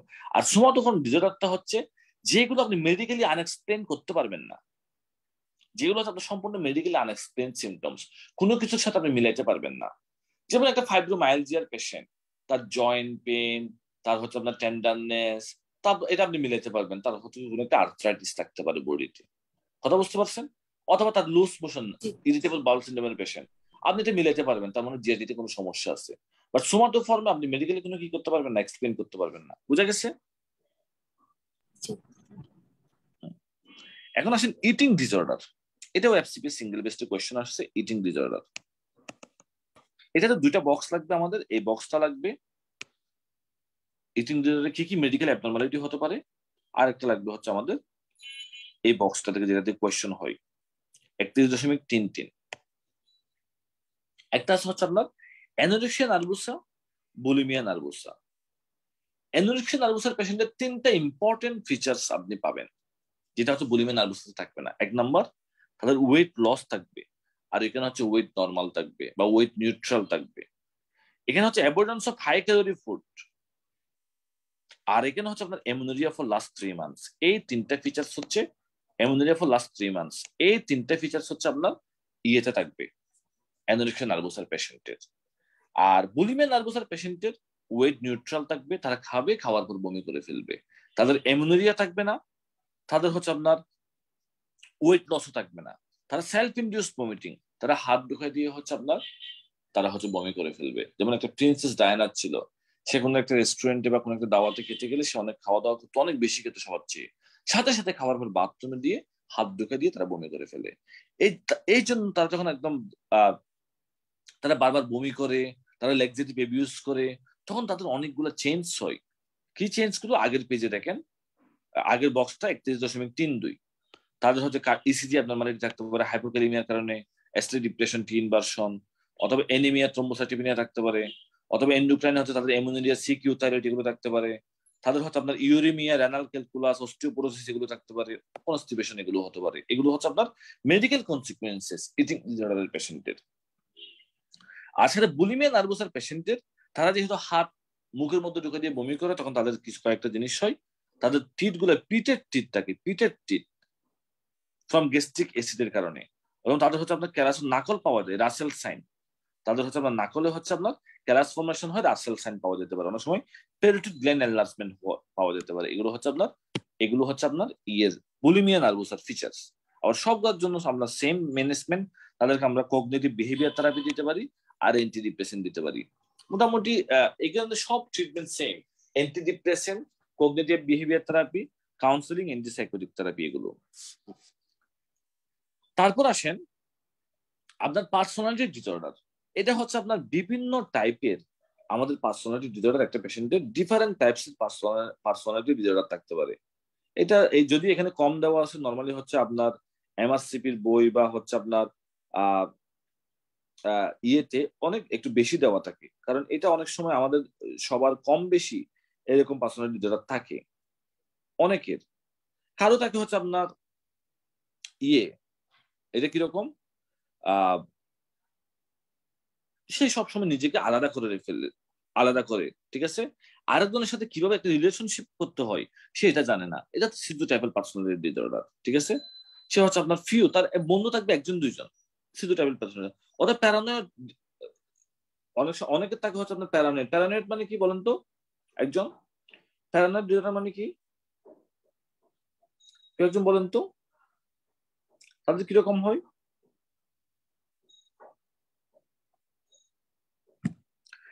তারা প্যারানয়েড যাদের পার্সোনালিটি ডিসঅর্ডার, তারা সবসময় আরেকজনকে সন্দেহ করে, আচ্ছা ও আমাকে কেন এটা বললো, তার একটা বন্ধু তাকে ভালো করে একটা কথা বললো, ওর দোস্ত তুমি এই কেন আমাকে এটা বললো, সে সবাইকে সাসপিশিয়াসনেস, সে তার বন্ধু বান্ধবকে, তার পরিবারে, তার ইয়েতে সবাইকে সন্দেহ করে। এটা হচ্ছে প্যারানয়েড পার্সোনালিটি ডিসঅর্ডার। আবার আরো কিছু আছে, যেমন হচ্ছে আপনার ইমোশনালি আনস্টেবল বা এন্টিসোশ্যাল ডিপেন্ডেন্ট।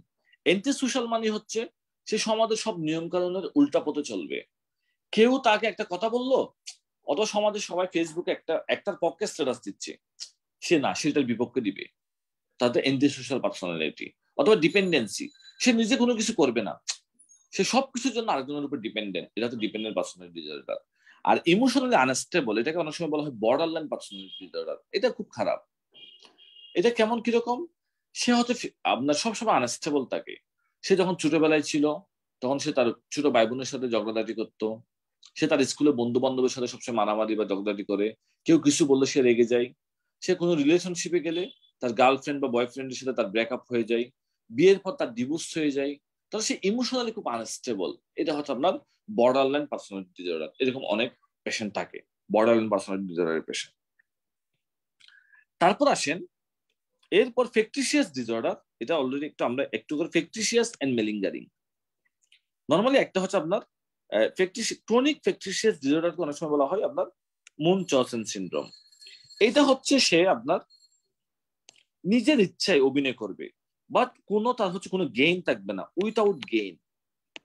সে যে অভিনয়টা করতেছে এটা নিজের ইচ্ছায় করতেছে, উইথাউট গেইন। এটা হচ্ছে ফেকটিশিয়াস ডিসঅর্ডার। ঠিক আছে, মুনচৌসেন সিনড্রোম, ক্রনিক ফেকটিশিয়াস ডিসঅর্ডার। সে বিভিন্ন হসপিটালে সে ভিজিট করবে একদিনে, এবং সে ড্রামেটিক্যালি বলবে আমার এখানে চেস্ট পেন। সে জানে এমআই এর ব্যথা কিরকম, সে এমআই এর কমপ্লেন করবে একদম এমআই এর মতো। সে জানে অ্যাপেন্ডিসাইটিসের ব্যথা কিরকম, ডাক্তারও হচ্ছে কনফিউজড হয়ে যাবে। এবং সে তার নাম চেঞ্জ করে করে বিভিন্ন হসপিটালে ভিজিট করে, এবং সবগুলো ইচ্ছাকৃতভাবে এটা তার অভ্যাস হয়ে যায়। এটা হচ্ছে আপনার ক্রনিক ফেকটিশিয়াস ডিসঅর্ডার। কোনো উদ্দেশ্য ছাড়া, তার কোনো উদ্দেশ্য নাই, সেটা মজা পাওয়ার জন্য করে। আবার যাদের মেলিঙ্গারিং এর সাথে একটা পার্থক্য হচ্ছে, মেলিঙ্গারিং সে একটা এই বিহেভিয়ার গুলো করে একটা গেইনের জন্য, তার একটা মোটিভ আছে। যেমন সে বললো আমার খুব পেট ব্যথা, আমি আজকে হসপিটালে ডিউটি করতে পারবো না, আমি এখানে যেতে পারবো না। তার গেইনটা কি? সে যে অভিনয়টা করতেছে তার একটা গেইনের উদ্দেশ্যে, হসপিটালে না যাওয়ার জন্য, ওই কাজটা না করার জন্য। এটা হচ্ছে মেলিঙ্গারিং। আর ফেকটিশিয়াস ডিসঅর্ডার কি? সে কোনো গেইনের উদ্দেশ্যে করে না, সে নিজে নিজে করে। তাহলে এটা হচ্ছে আপনার মেলিঙ্গারিং আর ফেকটিশিয়াস ডিসঅর্ডারের মধ্যে পার্থক্য। এখন আসলে লাস্টে খুবই ইম্পর্টেন্ট একটা জিনিস যেটা আমাদের লাগবেই, যেটা আমরা নর্মালি হচ্ছে আপনি দেখবেন যাদের বাসায় কোনো ফিমেল আছে, বাচ্চা কাচ্চা হয়েছে, সবার মধ্যে কম বেশি ডিজিজটা পাওয়া যায়, পোস্ট পার্টাম ডিসঅর্ডার। তার মধ্যে 80% ফিমেলের পোস্ট পার্টাম ব্লুটা ডেভেলপ করে। 80% ফিমেলের বাচ্চা আপনার জন্ম নেওয়ার 7 দিনের মধ্যে সে দেখবেন হয় বাপের সাথে, মার সাথে, হাজবেন্ডের সাথে, শ্বশুরবাড়ির লোকজনের সাথে সে খারাপ বিহেভ করতেছে, সে ইরিটেবল হয়ে আছে, সে কান্না করতেছে নিজে নিজে, মানে তাদের একটা আপনার সে খুব অস্থির হয়ে আসছে। এটা হচ্ছে আপনার পোস্টপার্টাম ব্লু। বাট আমাদের সমাজে হচ্ছে এখানে অনেকে বুঝতে পারে না ও এরকম করতেছে কেন, শ্বশুরবাড়ি মাইন্ড করে, এটা নিয়ে মারামারি হয়, এবং এটা নিয়ে হচ্ছে আপনার আরো অনেক লম্বা ঘটনা ঘটে যায়, মানে ও এরকম বললো কেন। বাট কেউ যদি একটু মানে কনসাস থাকে, পিরিয়ডের ডেলিভারির পর 1 সপ্তাহ এরকম হতে পারে, বাট 1 সপ্তাহ পরে দেখবেন তার মধ্যে রিপিট চেঞ্জ হয়ে গেছে। বাট এই 1 সপ্তাহটা হচ্ছে একটু কারণ কোনো ট্রিটমেন্ট লাগে না, আশ্বস্ত করতে হয় পরিবারের সবাইকে, না এটা হচ্ছে 7 দিন থাকবে, 7 দিন পরে সে আবার নর্মাল হয়ে যাবে। এটা হচ্ছে পোস্টপার্টাম ব্লু। আর একটা হচ্ছে পোস্টপার্টাম ডিপ্রেশন। এটা কম পেশেন্টদের হয়, 10 থেকে 15% পেশেন্টদের হয়। এটা 1 মাসের মধ্যে হয়, উইদিন 1 মান্থ, 1 মাসের মধ্যে। আর এটা হচ্ছে 3 থেকে 7 দিনের মধ্যে, 1 মাসের মধ্যে হয়। তাদের প্রিভিয়াসলি একটা ডিপ্রেশনাল ফিচার থাকতে পারে, অথবা পোস্টপার্টাম ডিপ্রেশন থাকতে পারে। তখন সে হচ্ছে আপনার আস্তে আস্তে সে হচ্ছে কি করে, সে হচ্ছে আপনার ডিপ্রেস থাকে, তার loss of interest, loss of enjoyment এগুলো থাকে। তখন সেই পেশেন্টকে হচ্ছে আমাদের অ্যান্টি ডিপ্রেশন হতে ট্রিটমেন্ট হিসেবে দিতে হয়, তাদের ড্রাগ ট্রিটমেন্ট দরকার হয় ডিপ্রেশনের জন্য। বাট পোস্টপার্টাম ব্লুতে হচ্ছে কোনো ট্রিটমেন্ট দরকার হয় না। আরেকটা হচ্ছে খুব ইম্পর্টেন্ট, যেটা হচ্ছে খুব ইম্পর্টেন্ট, খুব কম হয়, 500 জনে 1 জন হয়, বা যে 1 জন হয় তার জন্যই খারাপ। এটা হচ্ছে পোস্টপার্টাম সাইকোসিস। বাচ্চা ডেলিভারি হওয়ার 2 সপ্তাহের মধ্যে হয়। ঠিক আছে, তখন সে হচ্ছে এটাতে হচ্ছে আপনার কি হয়, সে তার হেলুসিনেশন হয়, ডিলিউশন হয়, সে সবাইকে সন্দেহ করে, সে হচ্ছে আপনার নিজেকে হচ্ছে আপনার লুকায় রাখে, এবং হচ্ছে সে চিন্তা করে তার, এবং তার কাছে সে মনে করে তার বাচ্চাটা একটা অসৎ উদ্দেশ্য নিয়ে আসছে, অনেক সময় সে বাচ্চাকে গলা টিপে ধরতে চায়, অথবা সে মনে করে তার হাজবেন্ড তার বাচ্চাকে নিয়ে যাবে, অথবা তার মা হচ্ছে তার বাচ্চাটাকে নিয়ে যাবে, অথবা বাচ্চাটাকে কেউ মেরে ফেলবে। তার এই হ্যালুসিনেশন ডিলিউশন গুলো এগুলো হয়। এবং এটা যেটা বললো, এটা হচ্ছে বাচ্চা ও মায়ের জন্য খুব রিস্ক। যারা পোস্টপার্টাম সাইকোসিসের পেশেন্ট, ইভেন তাদের হচ্ছে আপনার ইমিডিয়েট হসপিটালে এডমিশন না করলে, ইমার্জেন্সি ট্রিটমেন্ট না করলে, সেই পেশেন্ট গুলো হচ্ছে আপনার অনেক সময় একটা অঘটন ঘটায় ফেলে। তারা হাজবেন্ড, শ্বশুর বাড়ি বা নিজের বাচ্চাকে অনেক সময় অনেকে মেরে ফেলার চেষ্টা করে পোস্টপার্টাম সাইকোসিসের পেশেন্ট গুলো। বাট এটা হচ্ছে ইমিডিয়েট হাসপাতালে এডমিশন করে ট্রিটমেন্ট করতে হয়। তাহলে আমরা কয়েকটা জাস্ট আপনাদেরকে কয়েকটা বলবো, কয়েকটা ডিজিজ বলবো। এক নাম্বার, আপনারা শুধু ডায়াগনোসিসটা করবেন। একটা পেশেন্ট, সে হচ্ছে আপনার হাসপাতালে এডমিটেড, তার হচ্ছে নিউমোনিয়া ছিল, নিউমোনিয়ার জন্য সে হাসপাতালে এডমিটেড। হাসপাতালে এডমিশন হওয়ার 5 দিন পরে সে হচ্ছে হাসপাতালের বেডে হচ্ছে মাঝে মাঝে সে সাপ দেখে, মাঝে মাঝে সাপ দেখে, সে খুব এক্সাইটেড, তার তার হচ্ছে ব্লাড প্রেশার বেড়ে যাচ্ছে, সে খুব রেস্টলেস। এবং সেই পেশেন্টটা হচ্ছে আপনার বিগত 10 বছর ধরে অ্যালকোহলের হিস্ট্রি আছে, অ্যালকোহল ইনটেকের হিস্ট্রি আছে। ডায়াগনোসিসটা কি এটা? ডায়াগনোসিসটা কি এটা?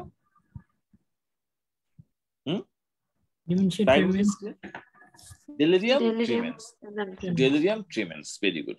একটা পেশেন্ট, সে আপনার হাসপাতালে আসলো, সে একটা আপনার হচ্ছে তার হচ্ছে এবিউজার, ড্রাগ এবিউজার, আপনার হাসপাতালে আসলো। এখন সে হচ্ছে তার হচ্ছে আপনার লেক্রিমেশন, ভমিটিং, ডায়রিয়া, ফ্লাশিং এগুলো হচ্ছে, ঠিক আছে? এবং সে খুব রেস্টলেস। ডায়াগনোসিস কি এটা? Opioid opioid syndrome. একটা পেশেন্ট, সে পেশেন্টকে আপনি দেখলেন যে সে হচ্ছে আপনার ইয়েতে এটা কি বলে, সে হচ্ছে আপনার তার একটা নিকট খুব বন্ধু মারা গেছে। বন্ধু মারা যাওয়ার পরে সে হচ্ছে আপনার রাতে ঘুমাইতে পারে না, সে বন্ধুকে সবসময় স্বপ্ন দেখে। বন্ধু মারা গেছে 1 মাস 2 মাস হয়ে গেছে, বন্ধুকে স্বপ্ন দেখে, বন্ধুর ভয়েস শুনে, সে হচ্ছে কেউ কথা বলে, তার অন্য কোনো বন্ধু কথা বললে সে বার্গেনিং করে, সে কান্না করে বন্ধুর জন্য একা একা। তাহলে তার কি সমস্যা হচ্ছে? ওই পেশেন্টের অ্যাডজাস্টমেন্ট ডিসঅর্ডার। একটা পেশেন্ট মনে করেন সে অনেকদিন আগে হঠাৎ করে যে আপনার একটা রুট ট্রাফিক অ্যাক্সিডেন্ট হলো, সেখানে 10-20 জন মানুষ মারা গেছে, ওটা দেখে আসার পর থেকে সে রাতে ঘুমাইতে পারে না।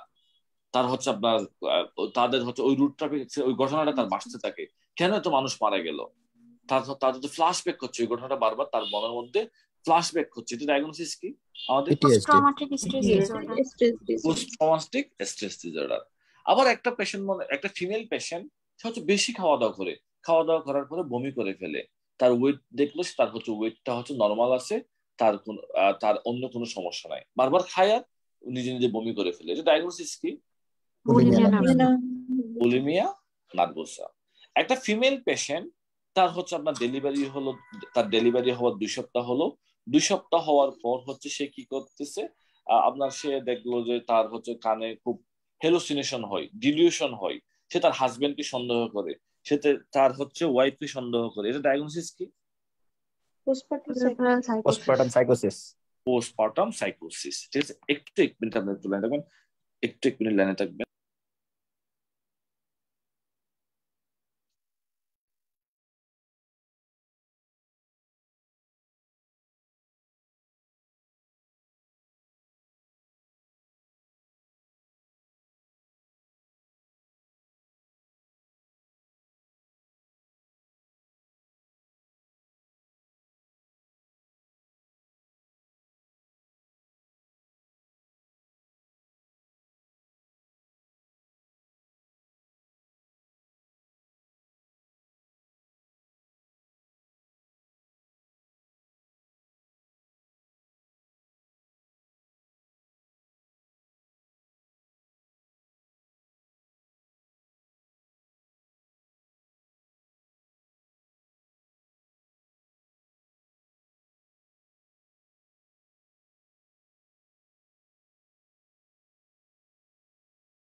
তাহলে আমাদের আর যেটা বলতেছিলাম, আর দুইটা কেস আপনারা একটু ডায়াগনোসিস করবেন।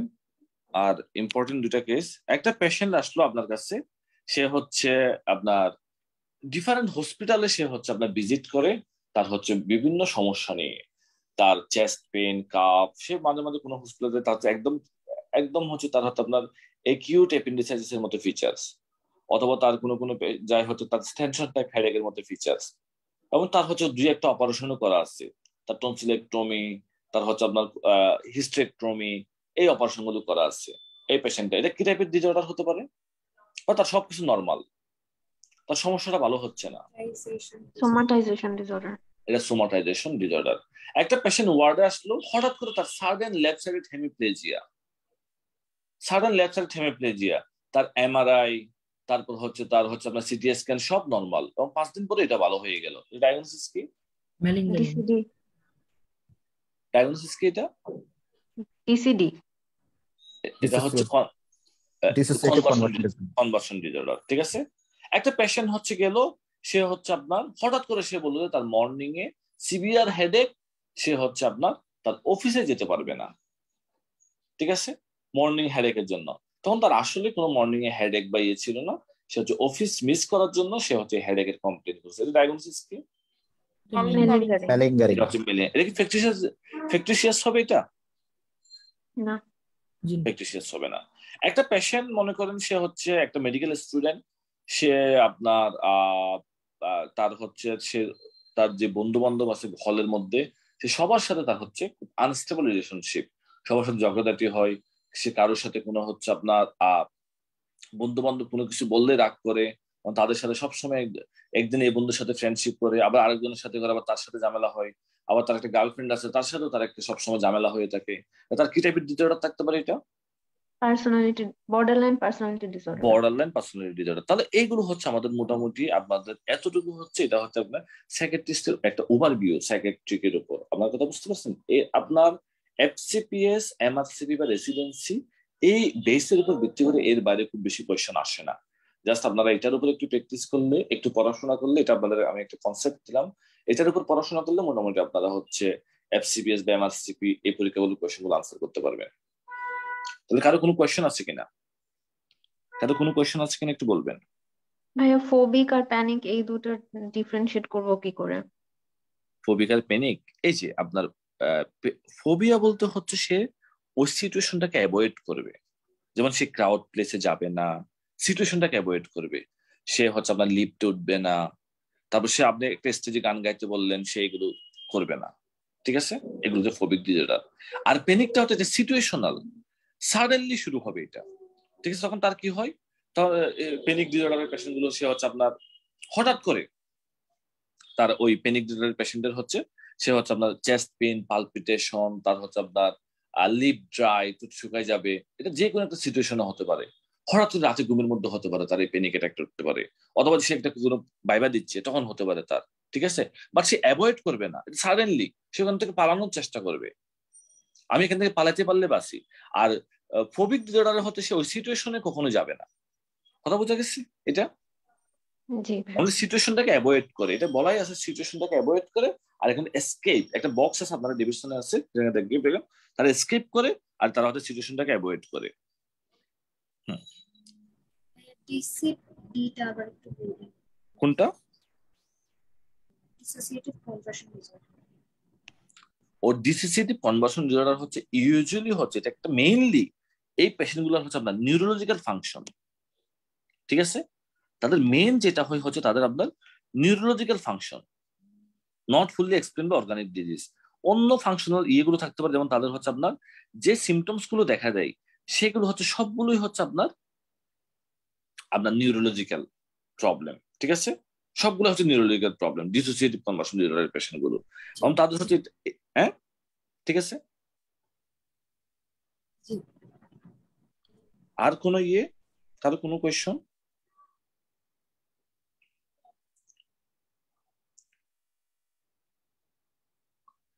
আর কারো কোনো কোয়েশ্চন না থাকলে আমরা হচ্ছে এখানে শেষ করে দিচ্ছি। সবাইকে অসংখ্য ধন্যবাদ, সবাই ভালো থাকবেন, আসসালামু আলাইকুম।